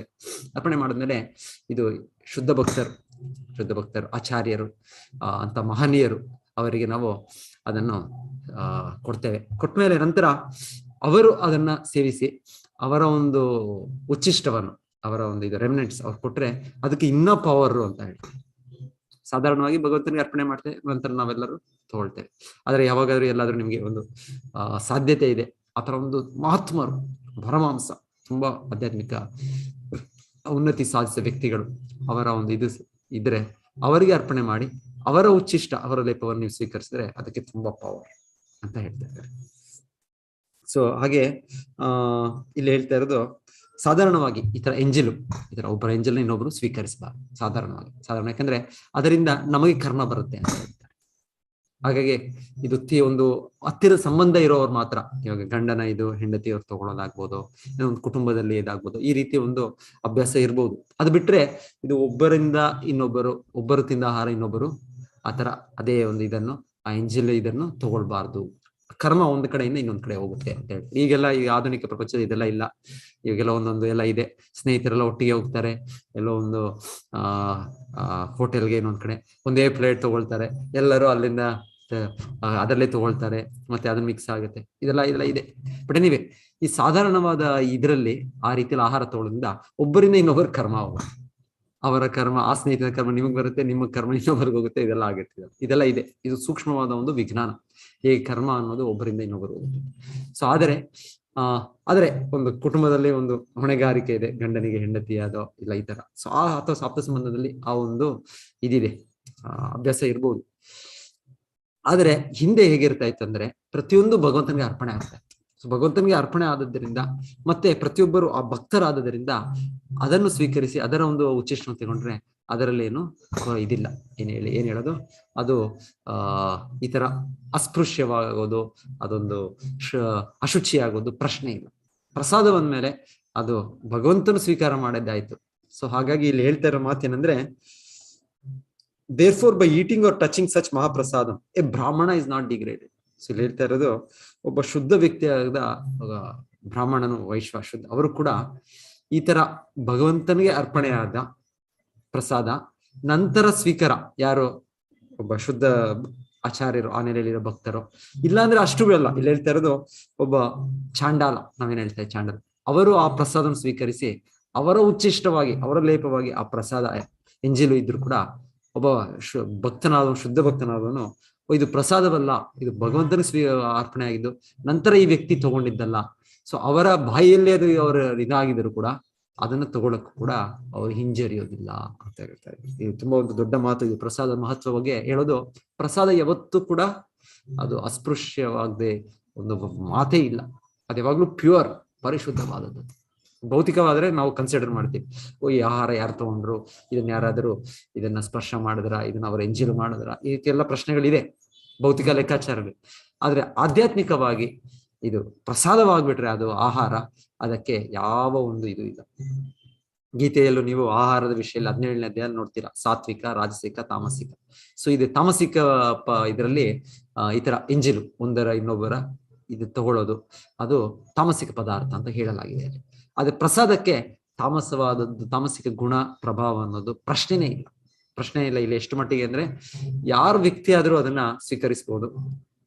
ಯಾರ ವ್ಯಕ್ತಿ ಆ ಭಗವಂತ ಪ್ರಸಾದ ಸ್ವೀಕರಿಸಿದ್ರು, ಅವರ ಒಂದು ಇದು ಸ್ಪರ್ಶ ಆಗಿದ್ರು, ನಾವು ಅಂತ ಆಹಾರವನ್ನು, ಆ ಒಂದು ಉಚ್ಚಿಷ್ಟವನ್ನು ನಾವು ತೆಗೊಳ್ಬಹುದು. ಅದು ಪ್ರಸಾದವು, ಅದರ ಒಂದು ಬಲ, ಅದರ ಒಂದು ಶಕ್ತಿ ಸಂಪೂರ್ಣ ಆಧ್ಯಾತ್ಮಿಕವಾದ ಅದು ವಸ್ತು ಅಂತ ಇದರ ಒಂದು ಪ್ರಸಾದದ ಮಹಿಮೆಯನ್ನು ಇದು ಶ್ರೀಲ ಪ್ರಭುಪಾದ ತಿಳಿಸ್ಕೊಡ್ತಾ ಇದೆ. ಇದು ಶ್ರೀ ಚೈತನ್ಯ ಚರಿತಾಮೃತದ ಮಧ್ಯ ಲೀಲೆಯಲ್ಲಿ. Therefore, by eating or touching such Mahaprasadam, a Brahmana is not degraded. There is no question of being polluted by touching the remnants of such food. Actually, by eating such Mahaprasadam, one is freed from all the contaminations of the material condition. That is the verdict of the Shastra. So ಇದು ಪ್ರಸಾದ ಯಾವತ್ತೂ ಕೂಡ, ಯಾವ ಒಂದು ಸ್ಥಿತಿಯಲ್ಲೂ ಕೂಡ ಅದು ಸಂಪೂರ್ಣ ಆಧ್ಯಾತ್ಮಿಕವಾದದ್ದು. ಅದು ಭೌತಿಕವಾದ ವಸ್ತು ಅಲ್ಲ. ಅದರ ಒಂದು ಭೌತಿಕ ಕಲ್ಮಶ ಅನ್ನೋದು ಅದಕ್ಕೆ ಸ್ವಲ್ಪವೂ ಕೂಡ ಅಂಟೋದಿಲ್ಲ. ಸೊ ಇದು ಪ್ರಸಾದ ಸಾಧಾರಣ ವಸ್ತು. ಆಹಾರ ಅದು ಸಾತ್ವಿಕ ಆಹಾರ ಅಂದ್ರೆ ನಾವು ಗೀತೆಯಲ್ಲಿ ನೋಡೋದು, ಅದು ಫ್ರೆಶ್ ಆಗಿ ತಯಾರಾಗಿರ್ಬೇಕು. ಅದು ನಂತರ 3 ಗಂಟೆ ಮುಂಚೆ ಅದು ಸೇವನೆ ಆಗ್ಬೇಕು. ಈ ರೀತಿ ಎಲ್ಲ ಅದಕ್ಕೆ ಎಷ್ಟೊಂದು ಕ್ರೈಟೀರಿಯಾಸ್ ಇದೆ. ಆದ್ರೆ ಪ್ರಸಾದಕ್ಕೆ ಯಾವ ಕ್ರೈಟೀರಿಯಾ ಈ ತರ ಇಲ್ಲ. ಅದು ಸಂಪೂರ್ಣ ಆಧ್ಯಾತ್ಮಿಕವಾದ ಇದು. ಅದು ಕೆಲವು ನಾವು ಭಕ್ತರು ನೋಡಿದ್ದೇವೆ, ನಾನು ಕೂಡ ನಮ್ಮ ಇರೋದು, ಎಷ್ಟು ಒಂದು ಗೌರವದಿಂದ ಅವರು ಆಹಾರ ಪ್ರಸಾದವನ್ನು ಸ್ವೀಕರಿಸ್ತಾರೆ ಅಂದ್ರೆ, ಹಳೇದಾಗಿರ್ಬೋದು, ಅದು ಇದಾಗಿರ್ಬೋದು, ಹಾಳಾಗಿರ್ಬೋದು, ಅವ್ರನ್ನ ಲೆಕ್ಕ ಮಾಡೋದು. ಅದು ನಾವೆಲ್ಲರೂ ಆತರ ಮಾಡ್ಬೇಕು ಅಂತಲ್ಲ, ನಮ್ಮ ಒಂದು ಆಧ್ಯಾತ್ಮಿಕ ಬೆಳವಣಿಗೆ ತಕ್ಕಂತೆ ನಾವು ಪಾಲನೆ ಮಾಡ್ಬೇಕಾಗತ್ತೆ ನಾವು. ಆದ್ರೆ ನೋಡಿದ್ದೇನೆ ಆತರ ಭಕ್ತರು ಪ್ರಸಾದ ಬಂದ್ರೆ ಅಷ್ಟು ಒಂದು ಗೌರವದಿಂದ ಅವರು, ಇದು ಹೌದು, ಇದು ಶಾಸ್ತ್ರದ ಮಾತು, ಇದು ಆಚಾರ್ಯರ ಮಾತು, ಇದು ಪ್ರಸಾದವು ಯಾವತ್ತು ಒಂದು ಇದಾಗೋದಿಲ್ಲ. ಅದು ಅಂತ ಆ ರೀತಿಯಲ್ಲಿ ಅವರು ಅದನ್ನ ಒಂದು ಗೌರವ ಕೊಡೋ ತರ ಇದನ್ನು ನಾವು ನೋಡಿದ್ದೇವೆ. ಹರೇ ಕೃಷ್ಣ. ಸೊ ಇದರ ನಿಮ್ಗೆಲ್ಲರಿಗೂ ಗೊತ್ತು, ನಾರದರ ಕತೆ. ಸೊ ಹರೇ ಕೃಷ್ಣ. ಪ್ರಭಾ ಮಾತಾಜಿ, ನಾರದರ ಕತೆ ಹೇಳ್ತೀರಾ? ಹೇಗೆ ಅವರು ಪ್ರಸಾದ ಒಂದು ಮಹಿಮೆಯಿಂದ ಅವರ ಜೀವನ ಪರಿಪೂರ್ಣತೆ ಹಂತದಲ್ಲಿ ಅವರು ಮುಂದುವರೆದದ್ದು. ಅವರದ್ದು ಬಾಲ್ಯ ಲೀಲೆಯಲ್ಲಿ ಎಲ್ಲ ಪ್ರಭು, ಹೌದು, ಹಿಂದಿನ ಜನ್ಮದಲ್ಲಿ ನಾರದರು ಬ್ರಹ್ಮನ ಮಗ. ಆದ್ರೆ ಹಿಂದಿನ ಜನ್ಮದಲ್ಲಿ ಅವರೊಬ್ಬ ದಾಸಿ ಪುತ್ರ. ಹೌದು. ಸಾಧಾರಣ ಚಿಕ್ಕ ಪುಟ್ಟ ಸೇವಕಿ, ಸರ್ವೆಂಟ್, ಈ ರೀತಿಯ ಒಂದು ಅವರ ಮಗನಾಗಿ ಇದ್ದದ್ದು. ಶೂದ್ರ ಅಂತ ಹೇಳ್ತಾರೆ. ಅಂದ್ರೆ ಆತರ ಸ್ವಭಾವದಲ್ಲಿ ತುಂಬಾ ಇದು ಏನೊಂದು ದೊಡ್ಡ ಪಂಡಿತನಾಗಿ ಒಂದು ಬ್ರಾಹ್ಮಣನ ಮಗನಾಗೋ, ಬ್ರಾಹ್ಮಣನ ಇದು ಆಚರಣೆಯಲ್ಲಿದ್ದು ಫಸ್ಟ್ ಇಂದ ಆತರ ಇಲ್ಲ ನಾರದರು. ಅವ್ರಿಗೆ ಶಾಪವಾಗಿ ಅವರು ಆತರ ಒಂದು ಜನ್ಮವನ್ನು ಪಡೆದಿದ್ದವರು. ತುಂಬಾ ಒಂದು ಇದಾಗಿ ಅವ್ರ ತಾಯಿ ಒಬ್ಬರೇ, ಮತ್ತೆ ಯಾರು ಅವರು ತಂದೆ ಗೊತ್ತಿಲ್ಲ, ಅದರ ವಿಚಾರ ಕೊಟ್ಟಿಲ್ಲ ಅವರು. ಅದ್ರ ನಂತರ ಹೇಗೆ ಮಾತಾಜಿ ಅವ್ರಿಗೆ ಪ್ರಸಾದದ ಒಂದು ಇದರಿಂದ ಅವರು, ಅವರ ತಾಯಿ ಆಕ್ಚುಲಿ ಇವರಿಗೆ ಋಷಿ ಮುನಿಗಳಿಗೆ ಪ್ರಸಾದ ಪ್ರಿಪೇರ್ ಮಾಡಿ ಅವರ ಸೇವೆ ಮಾಡಿಕೊಂಡು ಇರ್ತಾ ಇದ್ರು. ನಾರದ ಮಹರ್ಷಿ ಅವರ ಪರ್ಮಿಷನ್ ತಕೊಂಡು, ಋಷಿ ಮುನಿಗಳು ಪ್ರಸಾದ ಸೇವನೆ ಮಾಡಿದ ಮೇಲೆ ಅವರ ಪರ್ಮಿಷನ್ ತಕೊಂಡು ಅವರದ್ದು ಉಳಿದ ಭಾಗವನ್ನ ಅವರು ಪ್ರಸಾದದ್ದು ತಗೋತಾ ಇದ್ರು. ಹಾಗೆ ಅವರು ಶುದ್ಧರಾದ್ರು. ಒಮ್ಮೆ ಏನಾಯ್ತಂದ್ರೆ, ಮತ್ತೆ ಆಮೇಲೆ ಅವರು ಅವರ ಹತ್ರ ಕೂತ್ಕೊಂಡು ಅವರ ಪರ್ಮಿಷನ್ ಇಂದ ಭಗವಂತನ ಹರಿಕತೆ ಅದನ್ನೆಲ್ಲ ಕೇಳ್ತಾ ಇದ್ರು. ಒಮ್ಮೆ ಅವರ ಅಮ್ಮ ಹಾಲ್ ತೆಗಿಲಿಕ್ಕೆ ಹೋದಾಗ ಇದು ನಾಗರ ಹಾವು ಅವರಿಗೆ ಇದು ಮಾಡಿ ಬೈಟ್ ಮಾಡಿ ಅವರು ಡೆತ್ ಆಯ್ತು ಅವರದ್ದು. ಸೊ ಆಮೇಲೆ ಅವರು ತೀರಿಕೊಂಡು ಹೋದ್ರು. ಇವರಿಗೆ ಯಾರಿಲ್ಲ, ಋಷಿ ಮುನಿಗಳು ಸಹ ಅಲ್ಲಿಂದ ಬಿಟ್ಟು ಹೋದ್ರು. ಸೊ ಹಾಗೆ ಅವರು ಬಿಟ್ಟು ಹೋದ್ಮೇಲೆ ಇವರು ನಾರದ ಮಹರ್ಷಿ ಆಗ ಒಂದು 6 ವರ್ಷದ ಹುಡುಗ, ಸಣ್ಣ ಹುಡುಗ. ಅವರಿಗೆ ಆ ಭಕ್ತರ ಸಹವಾಸದಿಂದ, ಅಷ್ಟು ದೊಡ್ಡ ಮಹರ್ಷಿಗಳ ಸಹವಾಸದಿಂದ ಮತ್ತು ಅವರ ಉಳಿದ ಭಾಗವನ್ನು, ಅವರು ಪ್ರಸಾದದ ಉಳಿದ ಭಾಗವನ್ನು ಸೇವನೆ ಮಾಡಿದ ಕಾರಣ ಅವರಿಗೆ ಅಂತ ಒಂದು ಹೆದರಿಕೆ ಅಂತ ಒಂದು ಇರ್ಲಿಲ್ಲ. ಅವರಿಗೆ ತುಂಬಾ ಒಂಥರ ಭಕ್ತಿ ಎಲ್ಲ ಬಂದಿತ್ತು. ಮತ್ತೆ ಅವರಿಂದ ಅವರು ಇದು ಭಗವಂತನ ಬಗ್ಗೆ ಎಲ್ಲ ತಿಳಿದುಕೊಂಡಿದ್ರು. ಸೊ ಏನಾಯ್ತಂದ್ರೆ ಅವರು ಆ ಜಾಗವನ್ನು ಬಿಟ್ಟು ಹೋಗ್ತಾರೆ. ಅಲ್ಲಿ ಅವರಿಗೆ ಬೇರೆ ಯಾರು ಇರುವುದಿಲ್ಲ. ಆಗ ಅವರಿಗೆ ಮತ್ತೆ ದೇವರದ್ದು ಆನ್ ದ ವೇ ನಡ್ಕೊಂಡು ಹೋಗ್ತಾ ಇರ್ಬೇಕಂದ್ರೆ ಅವರು ಫಾರೆಸ್ಟ್ ಥ್ರೂ ಎಲ್ಲ ಹೋಗ್ತಾ ಇರ್ತಾರೆ. ಅವರಿಗೆ ದೇವರ ಬಗ್ಗೆ ತುಂಬಾ ನನ್ಗೆ ದೇವರನ್ನು ನೋಡ್ಬೇಕು ಅಂತ ಹೇಳಿಕೊಂಡು ಇದಾಗ್ತದೆ. ಆಮೇಲೆ ಒಮ್ಮೆ ಮಾತ್ರ ಅವರಿಗೆ ದೇವರು ಇದು ಕಾಣಿಸ್ತಾರೆ ಹೃದಯದಲ್ಲಿ, ಮತ್ತೆ ಸಡನ್ ಆಗಿ ಡಿಸಪಿಯರ್ ಆಗ್ತಾರೆ. ಆಗ ಅವರು ತುಂಬಾ ಅಳ್ತಾರೆ, ಅಯ್ಯೋ ನನ್ಗೆ ಬೇರೆ ಯಾರಿಲ್ಲ, ನೀವು ನನ್ಗೆ ಈಗ ಒಂದು ಕ್ಷಣ ನನ್ಗೆ ದರ್ಶನ ಕೊಟ್ಟು ಮತ್ತೆ ನೀವು ನನ್ನಿಂದ ದೂರ ಹೋದ್ರಲ್ಲ ಅಂತ. ಆಗ ಅವರಿಗೆ ಆ ಶರೀರವಾಣಿ ಆಗ್ತದೆ, ಅಂದ್ರೆ ಆಕಾಶದ ಮುಖಾಂತರ ಹೀಗೆ ಕೇಳ್ತದೆ, ನೀನು ಅದಕ್ಕೆ ಇನ್ನೂ ರೆಡಿ ಆಗಿಲ್ಲ, ನೀನು ಇನ್ನು ತುಂಬಾ ತಪಸ್ಸು ಮಾಡ್ಬೇಕು, ನನ್ನ ಬಗ್ಗೆ ಧ್ಯಾನ ಮಾಡ್ತಾ ನನ್ನ ನಾಮವನ್ನು ಸ್ಮರಣೆ ಮಾಡ್ತಾ ಇರ್ಬೇಕು ಅಂತ ಹೇಳಿಕೊಂಡು ಹಾಗೆ ಅವರಿಗೆ ಆ ಶರೀರವಾಣಿಯಲ್ಲಿ ಅವರಿಗೆ ಹೇಳ್ತಾರೆ. ಸೊ ಆಮೇಲೆ ಅವರು ಮುಂದೆ ಹೋಗಿ ಆಮೇಲೆ ದೇವರದ್ದೇ ಧ್ಯಾನ ಮಾಡ್ತಾ ಮಾಡ್ತಾ ಮಾಡ್ತಾ ಅವರು ಒಂದಿನ ಅವರಿಗೆ ದೇವರ ದರ್ಶನ ಆಗಿ ತ್ರಿಕಾಲದರ್ಶಿ ಆಗ್ತಾರೆ. ಅವರು ನಾರದ ಮಹರ್ಷಿಗೆ ನಾರಾಯಣ ದೇವರೇ ಸ್ವತಃ ಬಂದು ದರ್ಶನ ಕೊಟ್ಟು ಅವರಿಗೆ ವೀಣೆಯನ್ನೆಲ್ಲ ಕೊಟ್ಟು ಮತ್ತೆ ಅವರಿಗೆ ಇದಾಗತ್ತೆ, 3 ಲೋಕಗಳಿಗೆ ಸಹ ಹೋಗುವಂತಹ ಭಾಗ್ಯ ಕೊಡ್ತಾರೆ. ಅದು ಪ್ರಸಾದದ ಮಹಿಮೆ. ಅಷ್ಟು ಅವರು ಋಷಿಮುನಿಗಳ ಇದು ಉಳಿದ ಭಾಗವನ್ನ ಇದು ಸ್ವೀಕಾರ ಮಾಡಿದ ಕಾರಣ ಅವರಿಗೆ ಅಷ್ಟು ಪವಿತ್ರತೆ ಬಂತು. ಹರೇ ಕೃಷ್ಣ ಪ್ರಭುಜಿ. ಹರೇ ಕೃಷ್ಣ. ಬೇರೆ ಒಂದಿದೆ ಅಲ್ಲ ಪ್ರಭುಜಿ, ಇದು ಬೇಡ ಅಲ್ಲ ಈಗ ಶೇರ್ ಮಾಡುದು? ಯಾವ್ದು ಮಾತಾಜಿ? ನಾರಾಯಣ ದೇವರದ್ದು ಪ್ರಸಾದ ಅವರು ಸ್ವೀಕಾರ ಮಾಡಿ. ಅದು ಕೂಡ ತುಂಬಾ ತುಂಬಾ ಒಳ್ಳೆ ಹೇಗೆ ಹೌದು, ಹೇಳಿ ಮಾತಾಜಿ, ಅದು ಹೇಳ್ಬೋದು, ಅದು ಹೇಳಿ. ಒಮ್ಮೆ ನಾರದ ಮಹರ್ಷಿ ವೈಕುಂಠ ಲೋಕಕ್ಕೆ ಬರ್ತಾರೆ. ಆಗ ಅವರಿಗೆ ಆಸೆ ಆಗ್ತದೆ ದೇವರದ್ದು, ನಾರಾಯಣ ದೇವರದ್ದು ಪ್ರಸಾದ ಹೇಗಾದ್ರೂ ಮಾಡಿ ತಗೋಬೇಕು ಅಂತ. ಸೊ ಲಕ್ಷ್ಮೀ ದೇವಿಗೆ ಗೊತ್ತಾಗ್ತದೆ. ಲಕ್ಷ್ಮೀ ದೇವಿಯ ಹತ್ರ ಅವರು ಕೇಳ್ತಾರೆ, ನನ್ಗೆ ಅವರದ್ದು ಒಂದು ಉಳಿದ ಭಾಗವನ್ನು ಸ್ವಲ್ಪ ಕೊಡ್ತೀರಾ ಅಂತ. ಆದ್ರೆ ದೇವರಿಗೆ ಇಷ್ಟ ಇರುವುದಿಲ್ಲ, ಯಾಕಂದ್ರೆ ಅವರು ಹೇಳ್ತಾರೆ ಲಕ್ಷ್ಮೀ ದೇವಿಗೆ, ನಾನು ಪ್ರಸಾದ ಸ್ವೀಕಾರ ಮಾಡುವಾಗ ಯಾರು ಬರ್ಬಾರ್ದು, ಅದನ್ನ ಯಾರಿಗೆ ಕೊಡ್ಬಾರ್ದಂತ. ಆದ್ರೆ ಲಕ್ಷ್ಮೀ ದೇವಿ ತುಂಬಾ ಅವರಿಗೆ ಕರುಣೆ. ಸೊ ನಾರದ ಮಹರ್ಷಿಗೆ ಹೇಳ್ತಾರೆ, ನೀನ್ ಇಲ್ಲೇ ಇರು, ನಾನು ಖಂಡಿತ ನಿನ್ಗೆ ಹೇಗಾದ್ರೂ ಮಾಡಿ ಕೊಡ್ತೇನೆ ಅಂತ.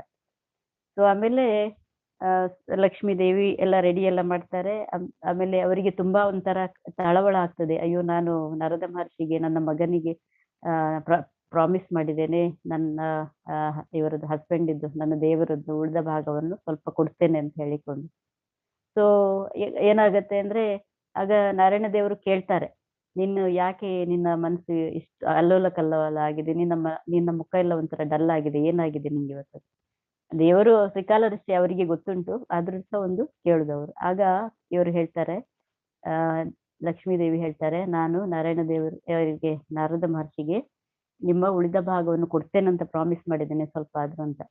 ಅದಕ್ಕೆ ಹೇಳ್ತಾರೆ, ಸೊ ನನ್ಗೆ ಗೊತ್ತಾಗದ ಹಾಗೆ ನಾನು ಆಚೆ ಮುಖ ಮಾಡುವಾಗ ಬೇಗ ತೆಗೆದು ಅವರಿಗೆ ಕೊಡ್ಬೇಕಂತ. ಸೊ ಹಾಗೆ ದೇವರು ಸ್ವಲ್ಪ ಉಳಿಸ್ತಾರೆ, ಮತ್ತೆ ಅದನ್ನ ಇವರು ನಾರದ ಮಹರ್ಷಿಗೆ ಕೊಡ್ತಾರೆ. ನಾರದ ಮಹರ್ಷಿ ಒಮ್ಮೆ ಬಾಯಿಗೆ ಹಾಕಿದ್ದು ಅವರಿಗೆ ಅಷ್ಟು ಎಕ್ಸ್ಟಾಟಿಕ್, ಅಂದ್ರೆ ಅಂತಹ ಒಂದು ಟಾಪ್ ಮೋಸ್ಟ್, ಅಂದ್ರೆ ಅಷ್ಟು ಅವರಿಗೆ ಭಕ್ತಿಯಲ್ಲಿ ಅವರು ತನ್ಮಯರಾಗಿ ಡ್ಯಾನ್ಸ್ ಮಾಡ್ಲಿಕ್ಕೆ ಸ್ಟಾರ್ಟ್ ಮಾಡ್ತಾರೆ. ಹಾಗೆ ಅವರು ಅಲ್ಲಿಂದ ಬಿಟ್ಟು ಡ್ಯಾನ್ಸ್ ಮಾಡ್ತಾ ಮಾಡ್ತಾ ಈಶ್ವರ ದೇವರ ಹತ್ರ ಹೋಗ್ತಾರೆ. ಈಶ್ವರ ದೇವರ ಹತ್ರ ಹೋಗುವಾಗ ಈಶ್ವರ ದೇವರು ಹೇಳ್ತಾರೆ, ಅಯ್ಯೋ ನಿನ್ಗೆ ಇವತ್ತು ನಿನ್ನನ್ನು ನೋಡುವಾಗ ಏನೋ ತುಂಬಾ ನೀನು ಖುಷಿಯಲ್ಲಿದ್ದೀಯಾ, ಏಕೆ ಇಷ್ಟು ನಿನ್ಗೆ ಭಕ್ತಿಯಲ್ಲಿ, ಯಾವತ್ತೂ ನೀನು ಭಕ್ತಿ ಮಾಡಿಯ, ಬಟ್ ಇವತ್ತು ನಿನ್ನದು ಏನೋ ವಿಶೇಷತೆ ಇದೆ, ಅದ್ರಲ್ಲಿ ಏನಾಗಿದೆ ನಿಮ್ಗೆ ಅಂತ. ಆಗ ಅವ್ರು ಹೇಳ್ತಾರೆ ನಾರಾಯಣ ದೇವರ ಹತ್ರ, ನಾನಿವತ್ತು ಅದು ಆಕ್ಚುಲಿ ಲಕ್ಷ್ಮೀ ದೇವಿ ಹೇಳ್ತಾರೆ, ನೀನು ಇದನ್ನ ಯಾರಿಗೆ ಹೇಳ್ಬಾರ್ದಂತ. ಸೊ ಲಕ್ಷ್ಮೀ ದೇವಿಯಿಂದ ನಾರಾಯಣ ದೇವರು ಈಶ್ವರ ದೇವರ ಹತ್ರ ಹೋಗುವಾಗ ಈಶ್ವರ ದೇವರು ಕ್ವಶನ್ ಕೇಳಿದಾಗ ನಾರದ ಮಹರ್ಷಿ ಹೇಳ್ತಾರೆ, ನನ್ಗೆ ಲಕ್ಷ್ಮೀ ಮಾತ್ರ ನನ್ಗೆ ದೇವರದ್ದು ಪ್ರಸಾದ ಕೊಟ್ಟು ನಾನು ಮಹಾಪ್ರಸಾದ ಸ್ವೀಕಾರ ಮಾಡಿದೆ ಇವತ್ತು ಅಂತ ಹೇಳ್ತಾರೆ. ಅಯ್ಯೋ ನೀನ್ ನನ್ಗೆ ಏನ್ ತರ್ಲಿಲ್ವಾ, ನೀನು ಮತ್ತೆ ನಾನು ಅಣ್ಣ ತಮ್ಮ ಅಲ್ಲ, ನೀನ್ ಯಾಕೆ ನನ್ನ ಬ್ರದರ್ ಅಲ್ಲ, ನೀನ್ ನನ್ಗೆ ಯಾಕೆ ಕೊಡ್ಲಿಲ್ಲ ಅಂತ ಹೇಳಿ. ಆಮೇಲೆ ನಾರದ ಮಹರ್ಷಿ, ಅಯ್ಯೋ ನಾನು ಮರ್ತೋಯ್ತಲ್ಲ, ನಾನು ಅಷ್ಟು ತಲ್ಲೀನನಾಗಿ ಅಷ್ಟು ಖುಷಿಯಲ್ಲಿ ನಾನು ಪ್ರಸಾದ ಸ್ವೀಕಾರ ಮಾಡುವಾಗ ನಂಗೆ ಮರ್ತು ಹೋಯ್ತಂತ. ಕಡೆಗೆ ನೋಡುವ ನಿನ್ನ ಕೈಯಲ್ಲಿ ನೋಡುವ ಅಂತ ಹೇಳಿಕೊಂಡು ನೋಡಿದ್ರೆ ಅದರಲ್ಲಿ ಒಂದು ತುಣುಕು ಇರ್ತದೆ, ಅವರದ್ದು ಒಂದು ತುಂಡು ಇರ್ತದೆ. ಅದನ್ನ ಈಶ್ವರ ದೇವರು ತಗೋತಾರೆ.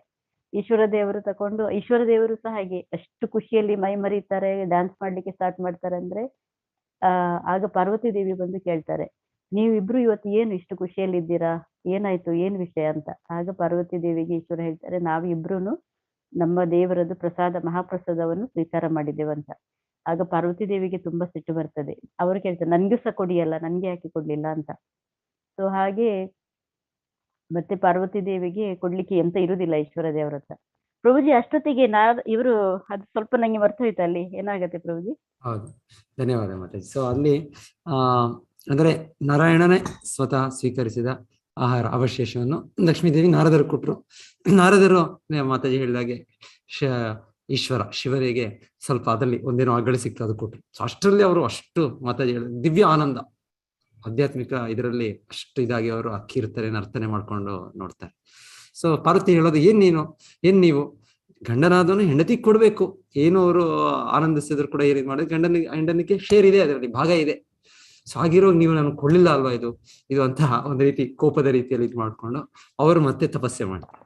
ನನಗೆ ಆ ಮಹಾಪ್ರಸಾದ ಸಿಗ್ಬೇಕು, ನಾರಾಯಣನ ಅವಶೇಷ ಅದು ನನ್ನ ಗಂಡ ಶಿವನಿಗೆ ಸಿಕ್ಕಿತು, ನಾರದ ಮುನಿಗಳು ಸಿಕ್ತು, ನನಗ್ ಸಿಗ್ಲಿಲ್ಲ ಅಲ್ವಾ, ನನಗ್ ಸಿಗ್ಬೇಕು ಅಂತ ಅವ್ರು ತಪಸ್ಸೆ ಮಾಡ್ತಾರೆ. ತಪಸ್ಸೆ ಮಾಡಿದ್ಮೇಲೆ ನಂತರ ಸಾಕ್ಷಾತ್ ನಾರಾಯಣ ಕೃಷ್ಣನು ಅವರ ಎದುರು ಬಂದು ಏನ್ ಬೇಕು ನಿಮಗೆ ಅಂತ ಕೇಳಿದಾಗ ಪಾರ್ವತಿ ದೇವಿ ಹೇಳೋದು, ಈ ತರ ನಿಮ್ಮ ಪ್ರಸಾದವನ್ನು ಸ್ವೀಕರಿಸಬೇಕು. ಸೊ ನಾನೇ ಅಲ್ಲ, ನನ್ನ ಎಲ್ಲ ಮಕ್ಕಳು ಕೂಡ ಸ್ವೀಕರಿಸಬೇಕು. ಮಕ್ಕಳು ಅಂದ್ರೆ ನಾವೆಲ್ಲರೂ ಆಕ್ಚುಲಿ ಭೌತಿಕ ಲೋಕದಲ್ಲಿ ನಮ್ಮ ತಾಯಿ ತಂದೆ ಈಶ್ವರ ಮತ್ತೆ ದೇವಿ ಪಾರ್ವತಿ. ಸೊ ಅವರು ನಮಗೆ ದೇಹವೈದ ರೀತಿಯಲ್ಲಿ ಅವರೇ ನಮ್ಮ ತಂದೆ ತಾಯಿ. ಆತ್ಮಕ್ಕೆ ಮೂಲ ಕೃಷ್ಣ, ನಾವು ಆ ಕೃಷ್ಣ ಭಾಗ. ಆದ್ರೆ ದೇಹದ ಇದರಲ್ಲಿ ನಮ್ಮ ತಂದೆ ಶಿವ, ತಾಯಿ ಪಾರ್ವತಿ ಆಗ್ತಾರೆ. ಸೊ ಅವರು ಹಾಗೆ ಭಗವಂತನ ಹಾಗೆ ಪಾರ್ವತಿ ಪ್ರಾರ್ಥನೆ ಮಾಡಿದ ಕಾರಣವಾಗಿ ಇಲ್ಲಿ ಹೇಳ್ತಾರೆ, ಜಗನ್ನಾಥ ಪುರಿಯಲ್ಲಿ ಭಗವಂತನು ಆ ಥರ ವ್ಯವಸ್ಥೆ ಇದೆ. ಭಗವಂತನಿಗೆ ಅಲ್ಲಿ ಮೂರ್ತಿಗೆ ಆಗತ್ತೆ, ಅರ್ಪಣೆ ಆಗುತ್ತೆ. ನಂತರ ಅದು ಅಲ್ಲಿ ಬಿಮಲಾದೇವಿ ಜಗನ್ನಾಥ ಮಂದಿರದಲ್ಲಿ ಅವರಿಗೆ ಅದು ಇದಾಗುತ್ತೆ, ಅದೇ ಪ್ರಸಾದ ಅರ್ಪಣೆ ಆಗುತ್ತೆ. ನಂತರ ಎಲ್ಲ ಭಕ್ತರಿಗೂ ಅದು ಹಂಚೋದು. ಅದು ಅಷ್ಟೊಂದು ದೊಡ್ಡ ಗಾತ್ರದಲ್ಲಿ, ಅಂದ್ರೆ ಜಗನ್ನಾಥಪುರಿಯಲ್ಲಿ ಅದು ಪ್ರಸಾದ ವಿತರಣೆ ಅನ್ನೋದೇ ಒಂದು ದೊಡ್ಡ ಪ್ರಮಾಣದಲ್ಲಿ ಜರುಗುವಂಥದ್ದು. ಸೊ ಅದರಿಂದ ಪಾರ್ವತಿ ದೇವಿ ಅವರ ಕೃಪೆಯಿಂದ ಈ ಜಗನ್ನಾಥನ ಮಹಾಪ್ರಸಾದ ಎಲ್ಲರಿಗೂ ಲಭ್ಯವಾಗ್ತಾ ಇದೆ. ಸೊ ಈ ರೀತಿ ಆ ಕಥೆ ಮುಂದುವರಿ. ಕರೆಕ್ಟ್ ಅಲ್ಲ ಮತ್ತೆ? ಅದೇ ತಾನೆ? ಹೌದು ಪ್ರಭು, ಅದೇ. ಸೊ ಇದು ತುಂಬಾ ಒಂದು ನಮ್ಗೆ ತೋರಿಸೋದು ಈ ಮಹಾಪ್ರಸಾದದ ಒಂದು ಬೆಲೆ. ಸಾರಿ ಆಮೇಲೆ ಭಗವಂತನು ಕೂಡ ಈ ಭೌತಿಕ ಜಗತ್ತಿನಲ್ಲಿ ಈ ರೀತಿಯಲ್ಲಿ ವ್ಯಕ್ತಪಡಿಸಿದ್ದು ಒಂದು ಲೀಲೆ, ಮಹಾಪ್ರಸಾದ ಮಹತ್ವವನ್ನು ವ್ಯಕ್ತಪಡಿಸಿದ್ದು.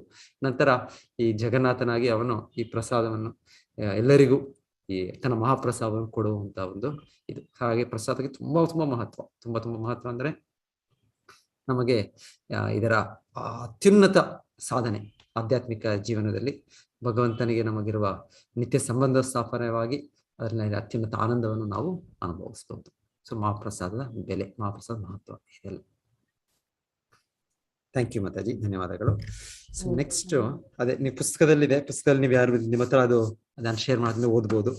ಶ್ರೀಲ ಪ್ರಭುಪಾದ ಹೇಳ್ತಾ ಇದ್ದಾರೆ, I was taught by my parents never to waste Krishna's energy.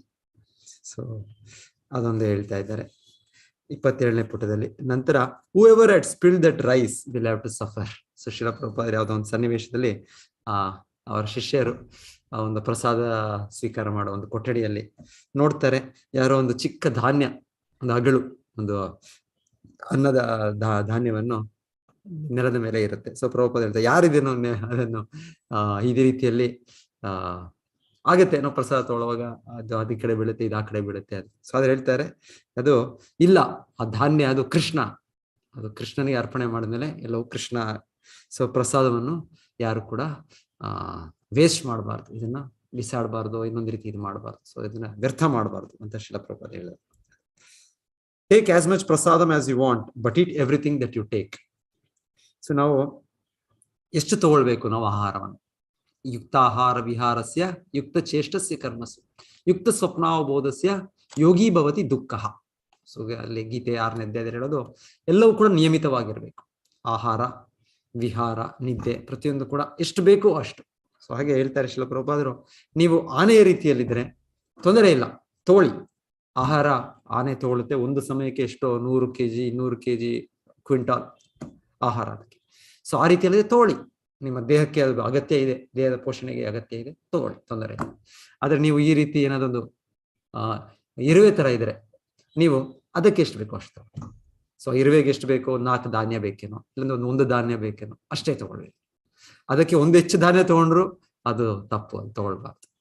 ಅಂದ್ರೆ ನಮ್ಮ ಸ್ಥಿತಿ ಗತಿ, ನಮ್ಮ ದೇಹದ ಪೋಷಣೆ ನಾವು ಪ್ರತಿಯೊಬ್ಬರು ಅರ್ಥ ಮಾಡ್ಕೊಂಡು ಅದಕ್ಕೆ ಎಷ್ಟು ಬೇಕು ಆ ರೀತಿಯಲ್ಲಿ ತಗೊಳ್ಳಿ. Don't eat more, don't eat less also. ಜಾಸ್ತಿನೂ ತಗೊಳ್ಬಾರ್ದು, ಕಡಿಮೆನೂ ತಗೊಳ್ಬಾರ್ದು. ನಾವು ಜಾಸ್ತಿ ತಗೊಂಡ್ರೆ ರೋಗಗಳು ಬರ್ತವೆ. ಒಂದೊಂದು ಬಹಳ ರೋಗಗಳು ಬರೋದು ಯಾಕೆಂದ್ರೆ ನಾವು ಆಹಾರ ಅತಿ ತಗೊಳ್ತೇವೆ, ಹೆಚ್ಚು ತಗೊಳ್ತೇವೆ. ನಮ್ಗೆ ರುಚಿಕರವಾಗಿದೆ ಇದು, ಇನ್ನ ತಿನ್ನೋಣ. ಸೊ ಈಗ ನಮ್ಗೆ ಅನಾರೋಗ್ಯ ಬರುತ್ತೆ, ಕಾಯಿಲೆ ಬರುತ್ತೆ. ಕಡಿಮೆ ತಿಂದ್ರು ಕೂಡ ಹೇಳ್ತಾರೆ, ಅಟ್ಲೀಸ್ಟ್ ತುಂಬಾ ಕಡಿಮೆ ತಿಂದ್ರೆ ಅದು ಕೂಡ ರೋಗ ಬರುತ್ತೆ, ಅದು ಕೂಡ ಇದೆ. ಆದ್ರೆ ಒಮ್ಮೊಮ್ಮೆ ನಮ್ಗೆ ಸಂಶಯ ಇದ್ದಾಗ ಸ್ವಲ್ಪ ಕಡಿಮೆ ತಿಂದ್ರೆ ಬೆಟರ್ ಅಂತ ಹೇಳ್ತಾರೆ.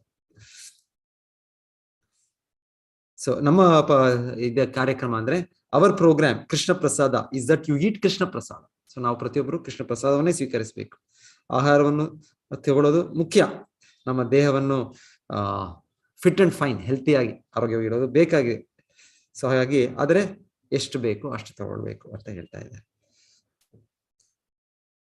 ಸೊ ಆನೆ ಆಗಿದ್ರೆ ಆನೆ ರೀತಿಯಲ್ಲಿ ತಿನ್ಬೋದು ನಾವು, ಆ ರೀತಿ ಪ್ರಭುಪಾದ ಹೇಳ್ತಾರೆ. ಆತರ ಸೇವೆ ಕೊಡ್ಬೇಕು ನೀವು ಭಕ್ತರಿಗೆ ಹೇಳೋದು. ನೀವು ಆತರ ಇದ್ರೆ, ನಿಮ್ಮ ಭೀಮಸೇನ ಇದ್ದಾರೆ, ಅವ್ರು ತುಂಬಾ ಆಹಾರ ಅವ್ರು ತಗೊಳ್ಳೋದು, ಆದ್ರೆ ಅದೇ ರೀತಿಯಲ್ಲಿ ಭೀಮಸೇನ ಅವರ ಸೇವೆ ಕೊಡೋ ಭಗವಂತನಿಗೆ ಆ ರೀತಿ ಇದೆ. ಸೊ ಪ್ರಭುಪಾದ ಹೇಳ್ತಾರೆ, ತಗೊಳ್ಳಿ, ತೊಂದರೆ ಇಲ್ಲ, ಆದ್ರೆ ಆ ರೀತಿಯಲ್ಲಿ ಸೇವೆ ಮಾಡ್ಬೇಕು. ಇಲ್ಲ ಅಂದ್ರೆ ನಾವು ಒಂಥರ ಇರುವೆ ತರ ಇದ್ರೆ ಅದಕ್ಕೆ ಎಷ್ಟು ಬೇಕು ಆಹಾರ ದೇಹದ ಅಷ್ಟು ಸ್ವೀಕಾರ ಅಂತ ಹೇಳ್ತಾರೆ. ಲಾಸ್ಟ್ ವೀಕ್ ನಮ್ದು ಆಚರಣೆ ಇತ್ತು, ಯಾವ್ದದು ಪಾನಿಹಟ್ಟಿ ಚಿಡಾದಹಿ ಮಹೋತ್ಸವ. ಪಾನಿಹಟ್ಟಿ ಚಿಡಾದಹಿ ಮಹೋತ್ಸವದಲ್ಲಿ ನಾವು ಕೇಳ್ತೇವೆ ರಘುನಾಥ್ ದಾಸ್ ಗೋಸ್ವಾಮಿ. ರಘುನಾಥ್ ದಾಸ್ ಗೋಸ್ವಾಮಿ ಅಂದ್ರೆ ಶ್ರೀ ಚೈತನ್ಯ ಮಹಾಪ್ರಭುಗಳ ನೇರ ಶಿಷ್ಯರು, 6 ಜನ ಗೋಸ್ವಾಮಿಯರು. ಸೊ ಅದರಲ್ಲಿ ರಘುನಾಥ್ ದಾಸ್, ಇವರು ರಘುನಾಥ ದಾಸ್ ಅಂದ್ರೆ ಅವರ ತಂದೆ ದೊಡ್ಡ ಜಮೀನ್ದಾರ ಅಂದ್ರೆ ಆ ಕಾಲದಲ್ಲಿ ಒಂದು ರೀತಿಯಲ್ಲಿ ಚಿಕ್ಕ ಪುಟ್ಟ ರಾಜರೇ ಅಂತ ಹೇಳ್ಬೇಕು. ಎಷ್ಟರ ಮಟ್ಟಿಗೆ ಅಂದ್ರೆ ಬಂಗಾಳ ಪ್ರಾಂತ್ಯದಲ್ಲಿ ಮುಸ್ಲಿಂ ನವಾಬ್ ಅಲ್ಲಿ ಆಳ್ವಿಕೆ ಮಾಡ್ತಾ ಇದ್ದು. ಸೊ ಅವರ ಕೆಳಗೆ ಇವರು ಒಂದು ಜಮೀನ್ದಾರನಾಗಿ ಒಂದು ಟ್ಯಾಕ್ಸ್ ಕಲೆಕ್ಟರ್, ತೆರಿಗೆ ಅದನ್ನ ಕಲೆಕ್ಷನ್ ಮಾಡೋದು. ಸೊ ಇವರ ಕಂಟ್ರೋಲ್ ಅಲ್ಲೇ ತುಂಬಾ ಗ್ರಾಮಗಳು, ತುಂಬಾ ಸಪ್ತ ಗ್ರಾಮ, ಎಷ್ಟೊಂದು ಇದಿತ್ತು, ಪ್ರದೇಶಗಳಿತ್ತು. ಸೊ ಇವರ ವರಮಾನ ಪ್ರತಿ ವರ್ಷಕ್ಕೆ ಎಷ್ಟದು 12 ಲಕ್ಷ ಚಿನ್ನದ ನಾಣ್ಯಗಳು, ಗೋಲ್ಡ್ ಕಾಯಿನ್ಸ್. ಸಾಧಾರಣವಾಗಲ್ಲ, ಈಗೆಲ್ಲ ನಾವೆಲ್ಲ ಪೇಪರ್ ಅಷ್ಟೇ, ಪೇಪರ್ದು ಇವತ್ತಿದೆ ನಾಳೆ ಇಲ್ಲ. ಎಷ್ಟು ದೊಡ್ಡ ಇಕಾನಮೀಸ್ ಎಲ್ಲ ಕೊಲ್ಯಾಪ್ಸ್ ಆಗ್ತಾ ಇದೆ ನೋಡ್ತಾ ಇದ್ದೀವಿ. ಶ್ರೀಲಂಕಾ, ಪಾಕಿಸ್ತಾನ, ಟರ್ಕಿ, ವೆನಿಜುವೆಲಾ, ಇದು ದೊಡ್ಡ ರಾಷ್ಟ್ರಗಳು. ಇದೆಲ್ಲ ಅಷ್ಟೇ, ಈ ಪೇಪರ್ದು ಯಾವಾಗ ಯಾರ್ದು ಏನಾಗುತ್ತೆ ಗೊತ್ತಿಲ್ಲ. ಅದು ನಿಜವಾದ ಇದು ಅಂದ್ರೆ ಇದು ಕರೆನ್ಸಿ ಅಂದ್ರೆ ಗೋಲ್ಡ್ ಕರೆನ್ಸಿ, ಅದು ಸ್ಟ್ಯಾಂಡರ್ಡ್ ಅಂತ ಹೇಳ್ತಾರೆ. ಹಿಂದೆ ಆ ರೀತಿಯಲ್ಲಿ ಇರ್ತಾ ಇತ್ತು. ಸೊ ಹೀಗೆ 500 ವರ್ಷಗಳ ಹಿಂದೆ ಅವರ ತಂದೆಯವರ ಇವರು ಎಷ್ಟು ದೊಡ್ಡ ವ್ಯಕ್ತಿಗಳಂದ್ರೆ ಹೇಳ್ತಾರೆ, ಆ ಸಂಪೂರ್ಣ ಒಂದು ಪ್ರಾಂತ್ಯದಲ್ಲೇ, ಈ ಪ್ರಾಂತ್ಯ ಅಂದ್ರೆ ಗೌಡ ದೇಶ, ಯಾವ್ದು ನಾವು ಈಗ ಬೆಂಗಾಲ್ ಅಂತ ಹೇಳ್ತೇವೆ, ಈಸ್ಟ್ ಬೆಂಗಾಲ್ ವೆಸ್ಟ್ ಬೆಂಗಾಲ್ ಎರಡು ಸೇರಿ, ಬಾಂಗ್ಲಾದೇಶ್ ಎರಡು ಸೇರಿ, ಅಲ್ಲಿ ಇರೋ ಪ್ರಾಂತ್ಯದಲ್ಲಿ ಎಲ್ಲ ಭಕ್ತರು, ಎಲ್ಲ ಬ್ರಾಹ್ಮಣರು ಇವರೇ ಅವರಿಗೆ ಅವರ ಒಂದು ರಕ್ಷಣೆ, ಅವರ ಪೋಷಣೆ ಮಾಡ್ತಾ ಇದ್ರು, ಅವ್ರಿಗೆ ದಾನ ಕೊಟ್ಟು ಅಂತ ಹೇಳ್ತಾರೆ. ಅಷ್ಟು ದೊಡ್ಡ ಇವರು ವ್ಯಕ್ತಿಗಳು. ಸೊ ಅವರ ಏಕೈಕ ಮಗ, ಮತ್ತೆ ಅವರಲ್ಲಿ 2 ಅಣ್ಣ ತಮ್ಮಂದಿರು, ಗೋವರ್ಧನ ಮಜುಮ್ದಾರ, ಹಿರಣ್ಯ ಮಜುಮ್ದಾರ, ಅವರ ಏಕೈಕ ಮಗ ರಘುನಾಥ. ಅಂದ್ರೆ ಅಷ್ಟು ಸಂಪತ್ತು, ಅಷ್ಟು ಧನಿಕನು. ನಂತರ ಚೈತನ್ಯ ಮಹಾಪ್ರಭುವನ್ನ ಅವರು ಸೇರ್ಕೊಳ್ತಾರೆ, ಅವರ ಒಂದು ಸೇವಕನಾಗಿ, ಸನ್ಯಾಸಿಯಾಗಿ, ವೈರಾಗಿಯಾಗಿ ಸೇರ್ಕೊಳ್ತಾರೆ. ಆದ್ರೆ ಚೈತನ್ಯ ಮಹಾಪ್ರಭು ಅವರ ಮೂಲಕ ಒಂದು ವಿಶೇಷ ಇದನ್ನು ತೋರಿಸೋದು, ತುಂಬಾ ಒಂದು ವೈರಾಗ್ಯದಲ್ಲೂ ಕೂಡ ಅಷ್ಟೊಂದು ಪರಿಪೂರ್ಣತೆಯನ್ನು ತೋರಿಸೋದು. ಅಂದ್ರೆ ಹೇಳ್ತಾರೆ, ಅಷ್ಟು ದೊಡ್ಡ ಸಾಹುಕಾರನ ಮಗ.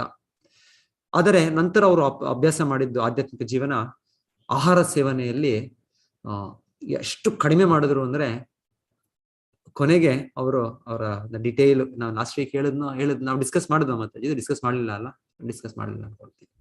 ಓಕೆ, ಸೊ ಅವ್ರು ಚೈತನ್ಯ ಮಹಾಪ್ರಭುವನ್ನ ಹತ್ರ ಸೇರ್ಕೊಳ್ತಾರೆ. ಫಸ್ಟ್ ಸೇರ್ಕೊಳ್ಳೋ ಮುಂಚೆ ಬಹಳ ಅವ್ರಿಗೆ ಅಡಚಣೆಗಳು ಬರುತ್ತೆ. ಕೊನೆಗೆ ನಿತ್ಯಾನಂದ ಪ್ರಭುಗಳ ಕೃಪೆ ಸಿಕ್ಕಿ ಅವರು ಬರ್ತಾರೆ, ಚೈತನ್ಯ ಮಹಾಪ್ರಭು ಅವರ ಆಶ್ರಯಕ್ಕೆ ಬರ್ತಾರೆ, ಜಗನ್ನಾಥ್ಪುರಿಗೆ.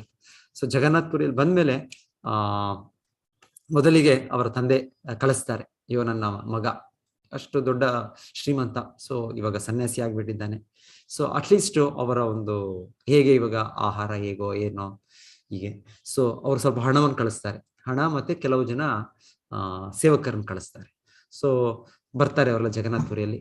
ಸೊ ಇಲ್ಲಿ ರಘುನಾಥ್ ದಾಸ್ ನೋಡ್ತಾರೆ ಚೈತನ್ಯ ಮಹಾಪ್ರಭು ಇಲ್ಲಿ ಸನ್ಯಾಸಿಗಳಾಗಿ ಅವರ ಪ್ರಚಾರವನ್ನು ಮಾಡ್ತಾ ಇದ್ದಾರೆ, ಅವರಲ್ಲಿ ನೆಲೆಸಿದ್ದಾರೆ. ಸಾಕ್ಷಾತ್ ಶ್ರೀಕೃಷ್ಣನೇ ಶ್ರೀ ಚೈತನ್ಯ ಮಹಾಪ್ರಭುಗೆ ಅವತರಿಸಿರೋದು. ಸೊ ಅವರು ಯಾಕೆ ನಾನು ಚೈತನ್ಯ ಮಹಾಪ್ರಭುವನ್ನ ಆಹ್ವಾನ ಮಾಡಬಾರ್ದು? ಯಾಕಂದ್ರೆ ಸನ್ಯಾಸಿಗಳು ಸಾಧಾರಣವಾಗಿ ಅವರು ಆಹಾರವನ್ನು ತಯಾರಿ ಮಾಡೋದಿಲ್ಲ. ಇನ್ನೊಂದು ಕಡೆ ಯಾರಾದರೂ ಭಕ್ತರ ಮನೆಯಲ್ಲಿ ಅವ್ರಿಗೆ ಆಹ್ವಾನ ಇನ್ವಿಟೇಷನ್ ಕೊಟ್ಟು ದಿನಕ್ಕೆ ಒಂದು ಬಾರಿ ಮಾತ್ರ ಆಹಾರ ತಗೊಳ್ತಾರೆ. ಸೊ ಅದು ಹಿಂದೆ ತುಂಬಾ ಕಟ್ಟುನಿಟ್ಟಾಗಿ ಅಭ್ಯಾಸ ಮಾಡ್ತಾ ಇದ್ರು ಅದು. ಸೊ ಹಾಗೆ ಶ್ರೀಲ ಚೈತನ್ಯ ಮಹಾಪ್ರಭು ಕೂಡ ಒಂದು ಬಾರಿ ದಿನಕ್ಕೆ ಆಹಾರ ತಗೊಳ್ತಾರೆ, ಮಧ್ಯಾಹ್ನದ ಹೊತ್ತಿಗೆ ತಗೊಳ್ತಾರೆ. ಸೊ ರಘುನಾಥ ದಾಸ್ ಗೋಸ್ವಾಮಿ ಅವರು ಆಲೋಚನೆ ಮಾಡೋದು, ಚೈತನ್ಯ ಮಹಾಪ್ರಭುನ ನಾನು ಆಹ್ವಾನ ಮಾಡುವುದಲ್ಲ, ಚೈತನ್ಯ ಮಹಾಪ್ರಭು ಸಂಗಡಿಗರನ್ನ ಆಹ್ವಾನ ಮಾಡುವುದಿಲ್ಲ ಅಂತ ಪ್ರತಿ ದಿವಸ ಆಹಾರವನ್ನು ಇವರ ಮೂಲಕ ಯಾರು ಸೇವಕರಿದ್ದಾರೆ ಅವ್ರ ತಂದೆ ಕಳಿಸಿದರು, ಬ್ರಾಹ್ಮಣರು ಇನ್ನೊಬ್ಬರು ಎಲ್ಲರೂ ಅವರೆಲ್ಲ ಒಂದು ತಂಡನೇ ಇತ್ತು. ಮತ್ತೆ ಹಣವಂತ ಅವ್ರ ತಂದೆ ಹಣ ಕಳಿಸ್ಕೊಟ್ಟಿದ್ದಾರೆ. ಸೊ ಇವರು ಆಗಾಗ ಮೇ ಬಿ ಒಂದು ವಾರಕ್ಕೊಮ್ಮೆನೋ ಏನೋ ಚೈತನ್ಯ ಮಹಾಪ್ರಭುನ ಆಹ್ವಾನ ಮಾಡ್ತಾ ಇರುತ್ತೆ. ಚೈತನ್ಯ ಮಹಾಪ್ರಭು ಅಂದ್ರೆ ಅವ್ರ ಜೊತೆಗೆ ಅವರೆಲ್ಲ ಸಂಗಡಿಗರು, ಎಲ್ಲ ಭಕ್ತರು ಎಲ್ಲರೂ ಕೂಡ ಬಂದು ಭಗವಂತನಿಗೆ ಅರ್ಪಣೆ ಮಾಡಿದ ಆಹಾರವನ್ನು ಪ್ರಸಾದ ಸ್ವೀಕರಿಸಬೇಕು. ಸೊ ಈ ರೀತಿ ಮಾಡ್ತಾ ಇರ್ತಾರೆ. ಮತ್ತೆ ಕೆಲವು ಸಮಯದಲ್ಲಿ ಅವ್ರಿಗೆ ಗೊತ್ತಾಗುತ್ತೆ, ಅವ್ರಿಗೆ ಇದು ನಾನು ಸನ್ಯಾಸಿ ಆಗಿದ್ದೇನೆ, ಸನ್ಯಾಸಿ ಆದ್ಮೇಲೆ ಮತ್ತೆ ಮನೆಯಿಂದ ಈ ರೀತಿ ಅವರ ಮೇಲೆ ಅವರ ಹಣವನ್ನು ತೆಗೆದುಕೊಂಡು ಈ ರೀತಿ ಉಪಯೋಗ ಮಾಡೋದು ಸರಿಯಲ್ಲ. ಸನ್ಯಾಸಿ ಅಂದ್ರೆ ಭಗವಂತನಿಗೆ ಸಂಪೂರ್ಣ ಆಶ್ರಯ ಪಡೆದ ವ್ಯಕ್ತಿ. ಸೊ ಈ ವಿಧಾನದಲ್ಲಿ ಈ ರೀತಿ ಮನೆಯಿಂದ ಮತ್ತೆ ತಗೊಳ್ಳೋದು ಹಣವನ್ನು ಧನವನ್ನು ಇದು ಸರಿಯಾದ ಇದಲ್ಲ. ಆಮೇಲೆ ಚೈತನ್ಯ ಮಹಾಪ್ರಭು ಕೂಡ ಇದು ಅಷ್ಟು ಇಷ್ಟ ಆಗೋದಿಲ್ಲ ಅಂತ ಅವ್ರಿಗೆ ಗೊತ್ತಾಗತ್ತೆ ಅವ್ರಿಗೆ. ಯಾಕಂದ್ರೆ ಸನ್ಯಾಸ ಜೀವನ ಅಂದ್ರೆ ತುಂಬಾ ಸ್ಟ್ರಿಕ್ಟ್ ಆಗಿ ಶಿಸ್ತಿನಿಂದ ಇಂದ್ರಿಯ ನಿಗ್ರಹ ಮತ್ತೆ ಎಲ್ಲ ಇದನ್ನ ಮಾಡ್ಬೇಕು. ಸೊ ಚೈತನ್ಯ ಮಹಾಪ್ರಭು ಇವ್ರು ಕರಿತಾ ಇದ್ದಾರಲ್ವಾ ಇವರು ಅಂತ, ಹಾಗಾಗಿ ಇವರ ಆಹ್ವಾನವನ್ನು ಇನ್ವಿಟೇಷನ್ ಸ್ವೀಕರಿಸ್ತಾ ಇರ್ತಾರೆ. ಸೊ ಕೆಲವು ಸಮಯ ಗೊತ್ತಾದ್ಮೇಲೆ ನನಗೆ ಚೈತನ್ಯ ಮಹಾಪ್ರಭು ಇದು ಅಷ್ಟು ಇಷ್ಟವಾದ ಸಂಗತಿ ಅಲ್ಲ, ನಾನು ಕರಿತಾ ಇದ್ದೇನೆ ಅಂತ ಬರ್ತಾ ಇದ್ದಾರೆ, ಅವರು ಆಹ್ವಾನವನ್ನು ಸ್ವೀಕರಿಸ್ತಾ ಇದ್ದಾರೆ ಮತ್ತೆ ಪ್ರಸಾದ ಸ್ವೀಕರಿಸ್ತಾ ಇದ್ದಾರೆ.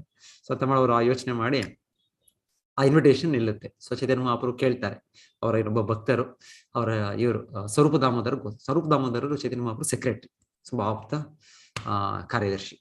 ಸೊ ಅವರಿಗೆ ಕೇಳ್ತಾರೆ, ಅವರು ರಘುನಾಥ್ ದಾಸ್ ಗೋಸ್ವಾಮಿಗೆ ಗೈಡೆನ್ಸ್ ಕೊಡ್ತಾ ಇರ್ತಾರೆ, ಮಾರ್ಗದರ್ಶನ ಕೊಡ್ತಾ ಇರ್ತಾರೆ, ಹೇಗೆ ಆಧ್ಯಾತ್ಮಿಕ ಜೀವನದಲ್ಲಿ ಹೇಗೆ ನಾವು ಮುಂದುವರಿಯೋದು. ಸೊ ಚೈತನ್ಯ ಕೇಳ್ತಾರೆ, ಹೇಗೆ ಈ ನಡುವೆ ನಮ್ಮ ರಘುನಾಥರು ನನ್ನ ಕರೆಯೋದಿಲ್ಲ, ಆಹಾರ ಯಾವುದು ಔತಣಕ್ಕೆ ಕರೆಯೋದಿಲ್ಲ, ಅವರು ಆಹಾರವನ್ನು ಹೇಗೆ ಸ್ವೀಕಾರ ಮಾಡ್ತಾ ಇದ್ದಾರೆ? ಸೊ ಅವ್ರು ಹೇಳ್ತಾರೆ ಸ್ವರೂಪ ದಾಮೋದರ್ ಅವರು, ರಘುನಾಥ್ ದಾಸ್ ಅವರು ಯೋಚನೆ ಮಾಡಿದ್ರು, ಈ ರೀತಿ ನಾನು ಸನ್ಯಾಸಿ ಆಗಿದ್ದೇನೆ, ಎಲ್ಲವನ್ನೂ ಬಿಟ್ಟಿದ್ದೇನೆ, ಆದರೂ ಕೂಡ ನನ್ನ ತಂದೆಯನ್ನ ಇದರಿಂದ ಧನವನ್ನು ಸ್ವೀಕರಿಸಿ ಈ ರೀತಿ ಪ್ರಸಾದವನ್ನು ತಯಾರಿ ಮಾಡಿ ಅದನ್ನು ವಿತರಿಸಿ ನಾನು ಕೂಡ ಭಕ್ಷಣೆ ಮಾಡ್ತಾ ಇದ್ದೀನಿ, ಇದು ಸರಿಯಲ್ಲ ಅಂತ ಅವ್ರು ಯೋಚನೆ ಮಾಡಿ ಅದನ್ನ ಬಿಟ್ಬಿಟ್ರು. ಅವ್ರ ತಂದೆಗೆ ಕಳಿಸ್ಬಿಟ್ರು ವಾಪಸ್, ಹಣ ಹೋಗಿ ನೀವು ತಗೊಳ್ಳಿ ಅಂತಾನೋ, ಮತ್ತೆ ಅವ್ರು ಯಾರು ಸೇವಕರಿದ್ರು ಅವ್ರನ್ನು ಕೂಡ ನೀವು ಹೋಗಿ ವಾಪಸ್ ಕಳಿಸ್ಬಿಟ್ರು. ಮತ್ತೆ ಅವ್ರೇನು ಆಹಾರ ಹೇಗೆ ತಗೊಳ್ತಾ ಇದ್ದಾರೆ ಅಂತ ಚೈತನ್ಯ ಮಹಾಪ್ರಭು.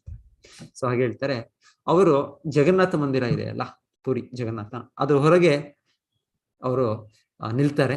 ನಿಂತು ಬಂದ ಭಕ್ತರು ಯಾರಾದ್ರೂ ಪೂಜಾರಿಗಳಾಗ್ಬೋದು, ಇಲ್ಲ ಇನ್ನ ಯಾರು ವಿಸಿಟರ್ಸ್ ಬರ್ತಾರೋ ಅವರು ಆ ಪ್ರಸಾದವನ್ನು ಅವರಿಗೆ ಕೊಡ್ತಾರೆ. ಎಷ್ಟು ಭಿಕ್ಷುಕರ ರೀತಿಯಲ್ಲಿ ನಿಂತಿರ್ತಾರೆ. ಸೊ ಅವ್ರಿಗೆ ಇವ್ರಿಗೂ ಕೂಡ ಅವ್ರು ಕೊಡುವಂಥದ್ದು. ಸೊ ಇಷ್ಟು ದೊಡ್ಡ ಧನಿಕನ ಮಗ, ಶ್ರೀಮಂತನ ಮಗ ಈಗ ಆಹಾರವನ್ನು ಹೇಗೆ ಸ್ವೀಕರಿಸ್ತಾ ಇದ್ದಾರೆ ಅಂದ್ರೆ, ಎಲ್ಲಾದ್ರೂ ಹೋಗಿ ಭಿಕ್ಷೆ ಕೇಳ್ಬೋದು, ಮನೆ ಅದು ಕೇಳ್ತಾ ಇಲ್ಲ, ದೇವಸ್ಥಾನದಲ್ಲಿ ನಿಂತು ಆ ಭಾಗ್ಯದಲ್ಲಿ ಯಾರಾದ್ರೂ ಬಂದು ಒಂದ್ ಸ್ವಲ್ಪ ಪ್ರಸಾದ ಕೊಟ್ರೆ ಅಷ್ಟೇ. ಚೈತನ್ಯ ಅವರು ಮತ್ತೆ ಕೇಳ್ತಾರೆ, ಸ್ವಲ್ಪ ದಿವಸ ಅವ್ರನ್ನ ನೋಡ್ತಾ ಇರ್ತಾರೆ. ಪ್ರತಿ ದಿವಸ ಅವರು ಭಗವಂತನ ದರ್ಶನಕ್ಕೆ ಹೋದಾಗ ಜಗನ್ನಾಥಪುರಿ ದೇವಸ್ಥಾನದಲ್ಲಿ ರಘುನಾಥರು ಒಂದೆಲ್ಲೋ ಒಂದು ಮೂಲೆಯಲ್ಲಿ ನಿಂತ್ಕೊಂಡು ಅವರು ಯಾರಾದ್ರೂ ಕೊಡೋ ಒಂದು ಪ್ರಸಾದ ಸ್ವೀಕರಿಸೋ ಒಂದು ವಿಧಾನ ನೋಡ್ತಾರೆ. ಚೈತನ್ಯ ಮಹಾಪ್ರಭು ಹೌದು ಇವೆ ತುಂಬಾ ಒಂದು ತೀವ್ರ ತಪಸ್ಸೆ ಮಾಡ್ತಾ ಇದ್ದಾರೆ ಅಂತ ನೋಡ್ತಾರೆ. ನಂತರ ಸ್ವಲ್ಪ ಸಮಯ ನಂತರ ಅದು ನೋಡೋದಿಲ್ಲ ಚೈತನ್ಯ ಮಹಾಪ್ರಭು. ಆಗ ಸ್ವರೂಪ ದಾಮೋದರ ಗೋಸ್ವಾಮಿ ಕೇಳ್ತಾರೆ, ಎಲ್ಲಿ ಇವಾಗ ಈ ನಡುವೆ ನಾನು ರಘುನಾಥನನ್ನು ಜಗನ್ನಾಥ ಮಂದಿರದ ಇದರಲ್ಲೂ ಕೂಡ ನೋಡೋದಿಲ್ಲ ನಾನು, ಮತ್ತೆ ಆಹಾರ ಸೇವನೆ ಹೇಗೆ ಮಾಡ್ತಾ ಇದ್ದಾರೋ, ಎಲ್ಲಿ ಅವರು ಸೇವನೆ ಮಾಡ್ತಾರೆ? ಸ್ವರೂಪ ದಾಮೋದರ ಹೇಳ್ತಾರೆ, ರಘುನಾಥ ದಾಸರು ಯೋಚನೆ ಮಾಡಿದ್ದು, ಸೊ ಈ ರೀತಿ ಇದು ಸನ್ಯಾಸಿ ಮಾಡ್ಬೋದು, ಈ ರೀತಿ ಯಾರೊಬ್ಬರಿಂದ ಭಿಕ್ಷೆ ಬೇಡ್ಬೋದು, ಮಧುಕರಿ ತಗೊಳ್ಬೋದು, ಆದ್ರೆ ಅವ್ರು ಯೋಚನೆ ಮಾಡಿದ್ದು ಇದು ಸರಿಯಲ್ಲ, ಇದು ಕೂಡ.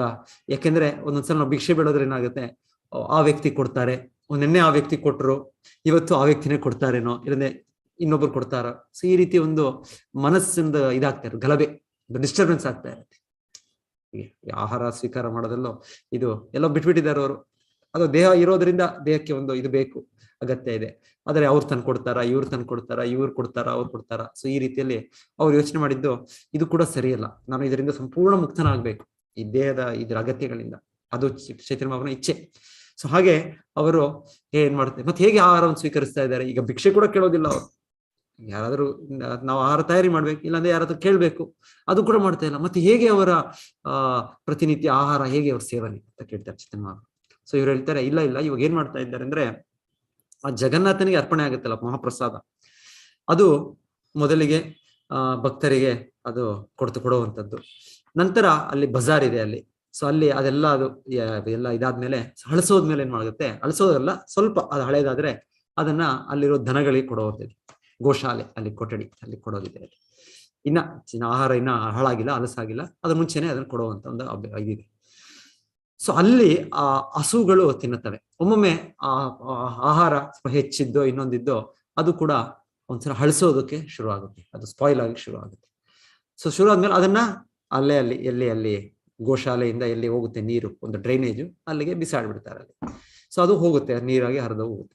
ಸೊ ಇವ್ರೇನ್ ಮಾಡ್ತಾರೆ, ರಘುನಾಥರು ಅಲ್ಲಿ ಹೋಗಿ ಈ ಒಂದು ಪ್ರಸಾದ ಯಾವುದು ಈಗ ಇದಾಗಿದೆ ಅದನ್ನು ತೆಗೆದುಕೊಂಡು ಅದನ್ನು ಅವರ ಇದಕ್ಕೆ ಅವರೆಲ್ಲಿದ್ದಾರೆ ಒಂದು ಕುಟೀರದಲ್ಲಿ ಅದಕ್ಕೆ ತಂದು ಒಂದು ಅವರೊಂದು ಬಾಕ್ಸ್ ಅಲ್ಲಿ ಯಾವುದೆಲ್ಲ ಇಟ್ಟು ಮಡಿಕೆಯಲ್ಲಿ ಇಟ್ಟಿದ್ದಾರೆ.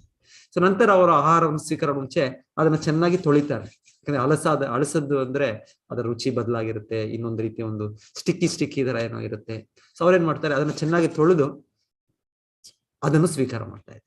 ಸೊ ಅಂತ ಹೇಳ್ತಾರೆ.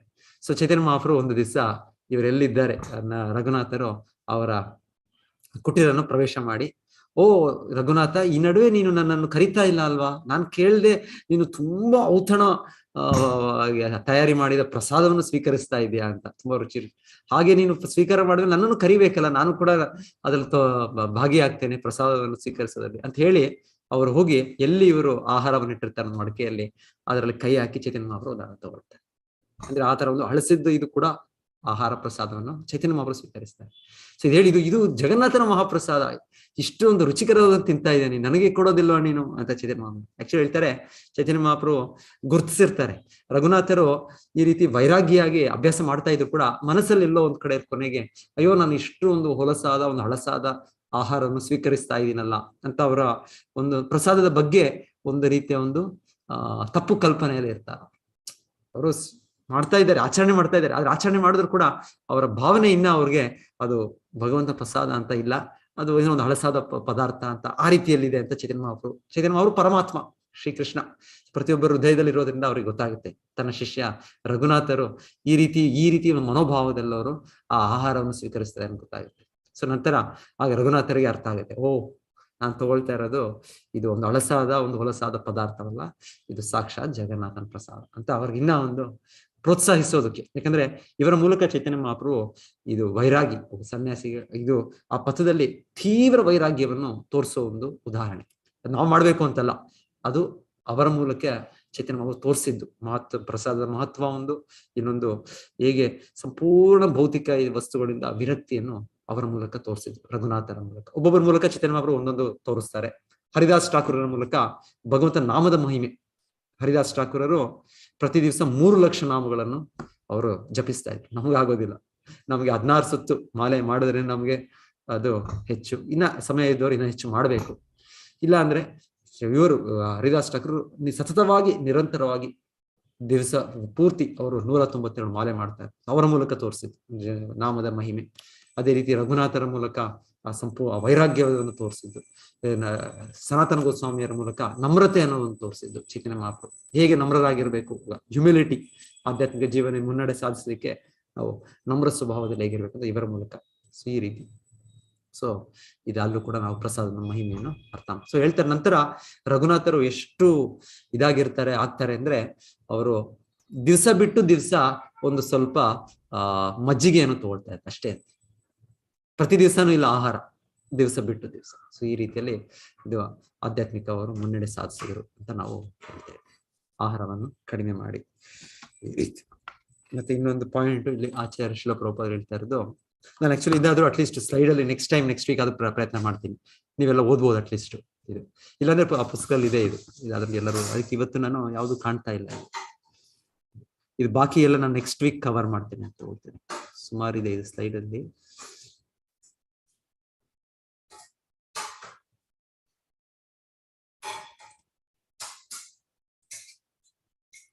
ಇದೆಲ್ಲ ನೆಕ್ಸ್ಟ್ ವೀಕ್ ಕವರ್ ಮಾಡ್ಬೋದು ಅನ್ಸುತ್ತೆ.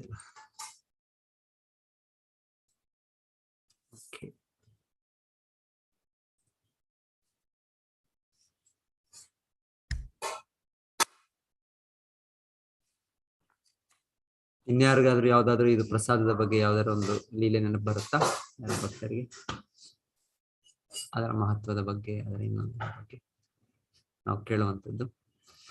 ಕಮಲಾ ಭಟ್ ಮತ್ತೆ ನೀವು ಹ್ಯಾಂಡ್ಸ್ ರೈಸ್ ಮಾಡಿದ್ದೀರಾ ನೀವು. ಹರೇ ಕೃಷ್ಣ. ಅಲ್ಲ, ಆಗ್ಲೇ ನೀವೇ ಅಲ್ವಾ ಓದದ್ದು? ಓಕೆ, ಮಾತಾಜಿ ಓದಿದ್ದು. ಓಕೆ, ಸರ್ವಮಂಗಳ ಮಾತಾಜಿ, ನೀವೇನಾದ್ರು ಹೇಳ್ಬೇಕು ಅನ್ಸ್ತೀರಾ, ಬಯಸ್ತೀರಾ? ಇಲ್ಲ ಓದ್ಬೇಕು ಅನ್ಕೊಂಡ್ರ ಅಂತ? ಇವತ್ತೇನು ನಾನು ಪ್ರೆಸೆಂಟೇಶನ್ ಇಲ್ಲ ಇಲ್ಲಿ ಓದ್ಲಿಕ್ಕೆ, ಹಾಗೆ ನಾನು ಈ ಪುಸ್ತಕದಿಂದಾನೇ ಒಂದೆರಡು ಪಾಯಿಂಟ್ ಓದ್ದೆ, ಅದನ್ನ ಡಿಸ್ಕಸ್ ಮಾಡಿದೆ ನಾನು.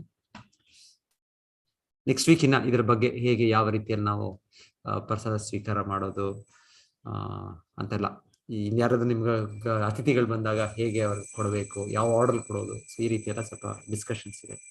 ಅದನ್ನ ನಾವು ನೋಡೋಣ ಅನ್ಸುತ್ತೆ. ಸೊ ಯಾರಾದ್ರೂ ಇನ್ನೇನಾದ್ರೂ ಶೇರ್ ಮಾಡ್ತೀರಂದ್ರೆ ಶೇರ್ ಮಾಡ್ಬೋದು. ಹರೇ ಕೃಷ್ಣ ಪ್ರಭುಜಿ. ಹರೇ ಕೃಷ್ಣ. ಅದು ಪುರಿ ಜಗನ್ನಾಥ ಸ್ವಾಮಿಗೆ ವರ್ಷಕ್ಕೊಂದ್ಸಲ ಫೀವರ್ ಬರುತ್ತೆ ಅಂತ ಹೇಳ್ತಾರ, ನಿಜಾನ? ಅದು ಭಗವಂತನ ದಿವ್ಯ ಲೀಲೆ. ಭಗವಂತನಿಗೆ ಅವನ ದೇಹ ಆಧ್ಯಾತ್ಮಿಕವಾದದ್ದು, ಆದ್ರೆ ಅವನು ಈ ಮೂರ್ತಿಯ ರೂಪದಲ್ಲಿ ಬಂದಾಗ ಅವರ ಭಕ್ತರೊಟ್ಟಿಗೆ ಒಂದು ಆತ್ಮೀಯ ಒಂದು ವ್ಯವಹಾರವನ್ನು ಮಾಡುತ್ತಾ ಅವನು ಅವರ ಆಶ್ರಯದಲ್ಲಿದ್ದಾನೆ, ಅವರ ರಕ್ಷಣೆ ಅಗತ್ಯ ಇದೆ ಅವನಿಗೆ. ಸೊ ಆ ರೀತಿಯಲ್ಲಿ ಭಗವಂತನಿಗೂ ಕೂಡ ಇವಾಗ ನಮ್ಮ ಮಕ್ಕಳಿಗೆ ಜ್ವರ ಬಂದಾಗ ಏನ್ ಮಾಡ್ತೀರಾ ನೀವು? ಅವ್ರಿಗೆ ಒಂದು ಸರಿಯಾದ ಒಂದು ವೈದ್ಯರ ಹತ್ರ ಕರ್ಕೊಂಡು ಹೋಗ್ಬೇಕು, ಮತ್ತೆ ಇನ್ನೊಂದು ರಕ್ಷಣೆ ಮದ್ದು ಕೊಡ್ಬೇಕು. ಸೊ ಆ ರೀತಿಯಲ್ಲಿ ಹಣೆ ಮೇಲೆ ಒಂದೇ ಬಟ್ಟೆ ಹಾಕೋದು ಅದೆಲ್ಲ ಯಾವ್ದೋ ಒಂದು ಪಿಕ್ಚರ್ ತೋರಿಸಿದ್ದಾರೆ. ಹಾಗಾಗಿ ಅದನ್ನ ನೋಡಿ ಕೇಳ್ತಾ ಇದೀನಿ, ಹೌದಾ ಅಂತ. 15 ದಿವಸ ಏನೋ ಅದು ಹೇಳ್ತಾರೆ. ನಂತರ ಭಗವಂತನ ಒಂದು ಗುಣ ಆಗತ್ತೆ, ಆ ರೀತಿಯ ಒಂದು ಆಹಾರಗಳು ಕೊಟ್ಟು ಆ ಸೇವನೆ ಇದೆಲ್ಲ ಮಾಡಿ ಭಗವಂತನಿಗೆ ಪ್ರಸಾದವನ್ನೆಲ್ಲ ಅರ್ಪಿಸಿ ನಂತರ ಅವ್ರ ಗುಣ ಆಗಿ ನಂತರ ಅವರು ರಥಯಾತ್ರೆಗೆ ಬರ್ತಾರೆ. ಅವರು ಫುಲ್ ಆರೋಗ್ಯವಾಗಿ ಬರ್ತಾರೆ. ಅದೇನೋ ಒಂದು ಔಷಧಿ ತರ ಏನೋ ಒಂದು ನೀರಿಂದ ಇದೇನೋ ಒಂದು ಕುಡಿಸೋದು ಅದೆಲ್ಲ ಹಂಗ ಸುಮ್ಮನೆ ಏನೋ ಒಂದು ಪಿಕ್ಚರ್ ತೋರಿಸಿದ್ರು. ಇದೆ ಕ್ರಮಗಳೆಲ್ಲ ಇದೆ, ಪ್ರತಿ ವರ್ಷ ಆತರ ನಡೆಯುವ ಒಂದು. ಹೌದು, ವರ್ಷಕ್ಕೊಂದ್ಸಲ ಬರುತ್ತೆ ಹಾಗೆ ಅಂತ ಹೇಳಿದ್ರು. ಜಸ್ಟ್ ಕನ್ಫರ್ಮ್ ಮಾಡ್ಕೊಳ್ಳೋಣ. ಶ್ರೀರಂಗಮನಿ ವಿಸಿಟ್ ಮಾಡಿದ್ರೆ ರಂಗನಾಥನಿಗೆ ಯಾವುದೋ ಒಂದು ಸನ್ನಿವೇಶದಲ್ಲಿ ರಾಮಾನುಜಾಚಾರ್ಯರ ಅರ್ಪಣೆ, ರಾಜಮಾನುಚಾರ್ಯ ಸಮಯದಲ್ಲಿ ರಂಗನಾಥನಿಗೆ ನೋಡ್ತಾರೆ. ಒಂದ್ ದಿವಸ ಅವ್ರಿಗೆ ಜ್ವರ ಬಂದಿದೆ ಅಂತ ರಾಮಾನುಜಾಚಾರ್ಯರು ನೋಡ್ತಾರೆ. ನೋಡಿ ಆಗ ಅವರು ಒಂದು ಪ್ರಿಸ್ಕ್ರಿಪ್ಷನ್ ಕೊಡ್ತಾರೆ, ಇದು ಹೋಗಿ ಅಲ್ಲೇ ನಮ್ಮ ರಂಗನಾಥ ದೇವಸ್ಥಾನದಲ್ಲಿ ಧನ್ವಂತರಿ ಇದೆ. ಧನ್ವಂತರಿ ಭಗವಂತನ ಇನ್ನೊಂದು ಅವತಾರ ಅಷ್ಟೇ. ಅವರು ಡಾಕ್ಟರ್, ಅವರಿಂದನೇ ಎಲ್ಲ ಆಯುರ್ವೇದ. ಅವರಲ್ಲಿ ಹೇಳ್ತಾರೆ, ಅವರ ಒಂದು ಅಡುಗೆ ಕೋಣೆಯಲ್ಲಿ ಈ ಒಂದು ರೀತಿಯ ಒಂದು ಆಹಾರವನ್ನು ತಯಾರಿ ಮಾಡಿ, ಅದನ್ನ ತಯಾರಿ ಮಾಡಿ ಬಂದು ಅದನ್ನು ಧನ್ವಂತರಿಯ ಅಡುಗೆ ಕೋಣೆಯಲ್ಲಿ ತಯಾರಿ ಮಾಡಿದ ಅದು ಮಂದಿರ, ಅಲ್ಲಿ ಮಂದಿರದಲ್ಲೇ ಇದೆ, ರಂಗನಾಥ ಮಂದಿರದಲ್ಲಿ. ಅದು ತಯಾರಿ ಮಾಡಿದ್ದು ನೀವು ಹೋಗಿ ರಂಗನಾಥನಿಗೆ ಅರ್ಪಣೆ ಮಾಡಿ, ಆಮೇಲೆ ರಂಗನಾಥನಿಗೆ ಗುಣ ಆಗುತ್ತೆ ಅಂತ ಹೇಳ್ತಾರೆ. ಪದ್ಧತಿ ಈಗಲೂ ಒಂದು ದಿವಸ ಯಾವ್ದೋ ಒಂದು ಐಟಮ್ ಮಂದಿರದಲ್ಲಿ, ರಂಗನಾಥ ಮಂದಿರದಲ್ಲಿ ಧನ್ವಂತರಿ ಅವರ ಇದರಲ್ಲಿ ಕೊಠಡಿ, ಅವ್ರಿಗೆ ಒಂದು ಇರೋ ಅಡುಗೆ ಕೋಣೆಯಲ್ಲಿ ಅಲ್ಲಿ ತಯಾರಿಯಾಗಿ ರಂಗನಾಥನಿಗೆ ನೈವೇದ್ಯ ಅರ್ಪಣೆ ಆಗುತ್ತೆ. ಸೊ ಇದೆಲ್ಲ ಇದೆ. ಧನ್ಯವಾದ ಪ್ರಭುಜಿ. ಪ್ರಭುಜಿ, ಈ ಪ್ರಿನ್ಸಿಪಲ್ಸ್ ಆಫ್ ಪ್ರಸಾದ ಸೇವಾ ಇದೆಲ್ಲ ಯಾವ ಬುಕ್ ಅಲ್ಲಿ ಇದೆ? ನೀವು ಯಾವ ಬುಕ್ ರೆಫರ್ ಮಾತಾಜಿ? ಒಂದು ನಾನು ವೈಷ್ಣವ ಸದಾಚಾರ ಅಂತ ಒಂದು ಪುಸ್ತಕ ಒಂದು ಶೇರ್ ಮಾಡಿದ್ದೆ, ಮತ್ತೆ ಶೇರ್ ಮಾಡ್ತೀನಿ. ಮತ್ತೆ ಇಂಗ್ಲಿಷ್ ಅಲ್ಲಿ ಇದೆ, ಅದು ನಾನು ಶೇರ್ ಮಾಡ್ತೀನಿ. ಮತ್ತೆ ಅದು ಕನ್ನಡಕ್ಕೂ ಕೂಡ ನಾವು ಅನುವಾದ ಮಾಡ್ಬೇಕು. ಹಾಗಾಗಿ ನಾವು ಗ್ರೂಪ್ ಅಲ್ಲಿ ಶೇರ್ ಮಾಡ್ತೀರಾ? ಶೇರ್ ಮಾಡ್ತೀನಿ ಆ ಸದಾಚಾರ ಗ್ರೂಪ್ ಅಲ್ಲಿ ಇದ್ದೀರಾ ಅದ್ರಲ್ಲಿ ಶೇರ್. Thank you. ಸದಾಚಾರ ಎರಡು ಗ್ರೂಪ್ ಇದೆ ಅನ್ಕೊಳ್ತೀನಿ. ಅದೊಂದು ಯಾವ್ದ್ರಲ್ಲ ಅದನ್ನ ಕನ್ನಡ ಕೂಡ ಟ್ರಾನ್ಸ್ಲೇಟ್ ಮಾಡ್ಬೇಕು. ಕೆಲವು ಭಕ್ತರು ನಮ್ಗೆ ನಿಮ್ಮ ಸೇವೆಗಳು ನಮ್ಗೆ ಅಗತ್ಯ ಇದೆ. ಸೊ ಅದಕ್ಕೆ ಎಲ್ಲಾ ಗ್ರೂಪ್ ಅಲ್ಲಿ ಪೋಸ್ಟ್ ಮಾಡ್ತಾ ಇದ್ದಾರೆ, ಅನುವಾದಕರು ಬೇಕು ಅಂತೆಲ್ಲ. ನೀವ್ ಯಾರಾದ್ರೂ ನಿಮ್ಗೆ ಸಮಯ ಇದೆ, ನಿಮ್ಗೆ ಅದ್ರಲ್ಲಿ ಒಂದು ಪರಿಣತಿ ಇದೆ ಅಂದ್ರೆ ದಯವಿಟ್ಟು ಮುಂದೆ ಬನ್ನಿ. ಸೊ ನಮಗೆ ಸಹಾಯ ಮಾಡಿ. ಕನ್ನಡದಲ್ಲೇ ಎಲ್ಲ ನಾವು ಈ PPTಗಳು ಮಾಡ್ಬೋದು, ಮತ್ತೆ ಆ ಮೆಟೀರಿಯಲ್ ಕೂಡ, ಬುಕ್ ಕೂಡ ಕನ್ನಡದಲ್ಲಿ ನಾವು ಟ್ರಾನ್ಸ್ಲೇಟ್ ಮಾಡ್ಬೋದು. ಪ್ರಭುಜಿ ಇಂಗ್ಲಿಷ್ PDF ನಾನು ಕಳಿಸ್ತೇನೆ.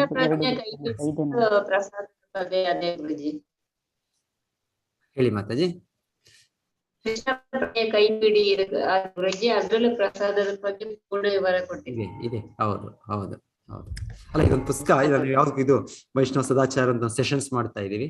ಅದೊಂದು ಪುಸ್ತಕನೇ ಒಂದು ರಾಯಪುರ್ ಇನ್ಸ್ಟಿಟ್ಯೂಟ್ ಇಂದ ತಯಾರಿಯಾಗಿದೆ, Vaishnava culture course students handbook ಅಂತ. ಸೊ ಅದರಿಂದ ನಾನು ಇದು ಮಾಡ್ತಾ ಇರೋದು. ತುಂಬಾ ಚೆನ್ನಾಗಿ ವಿವರಣೆ ಕೊಟ್ರಿ ಗುರುಜಿ ಪ್ರಸಾದದ ಮಹಿಮೆ ಬಗ್ಗೆ. Very very nice Guruji. Hare Krishna Mataji. Hare Krishna. Thank you Guruji. Hare Krishna Guruji. Hare Krishna.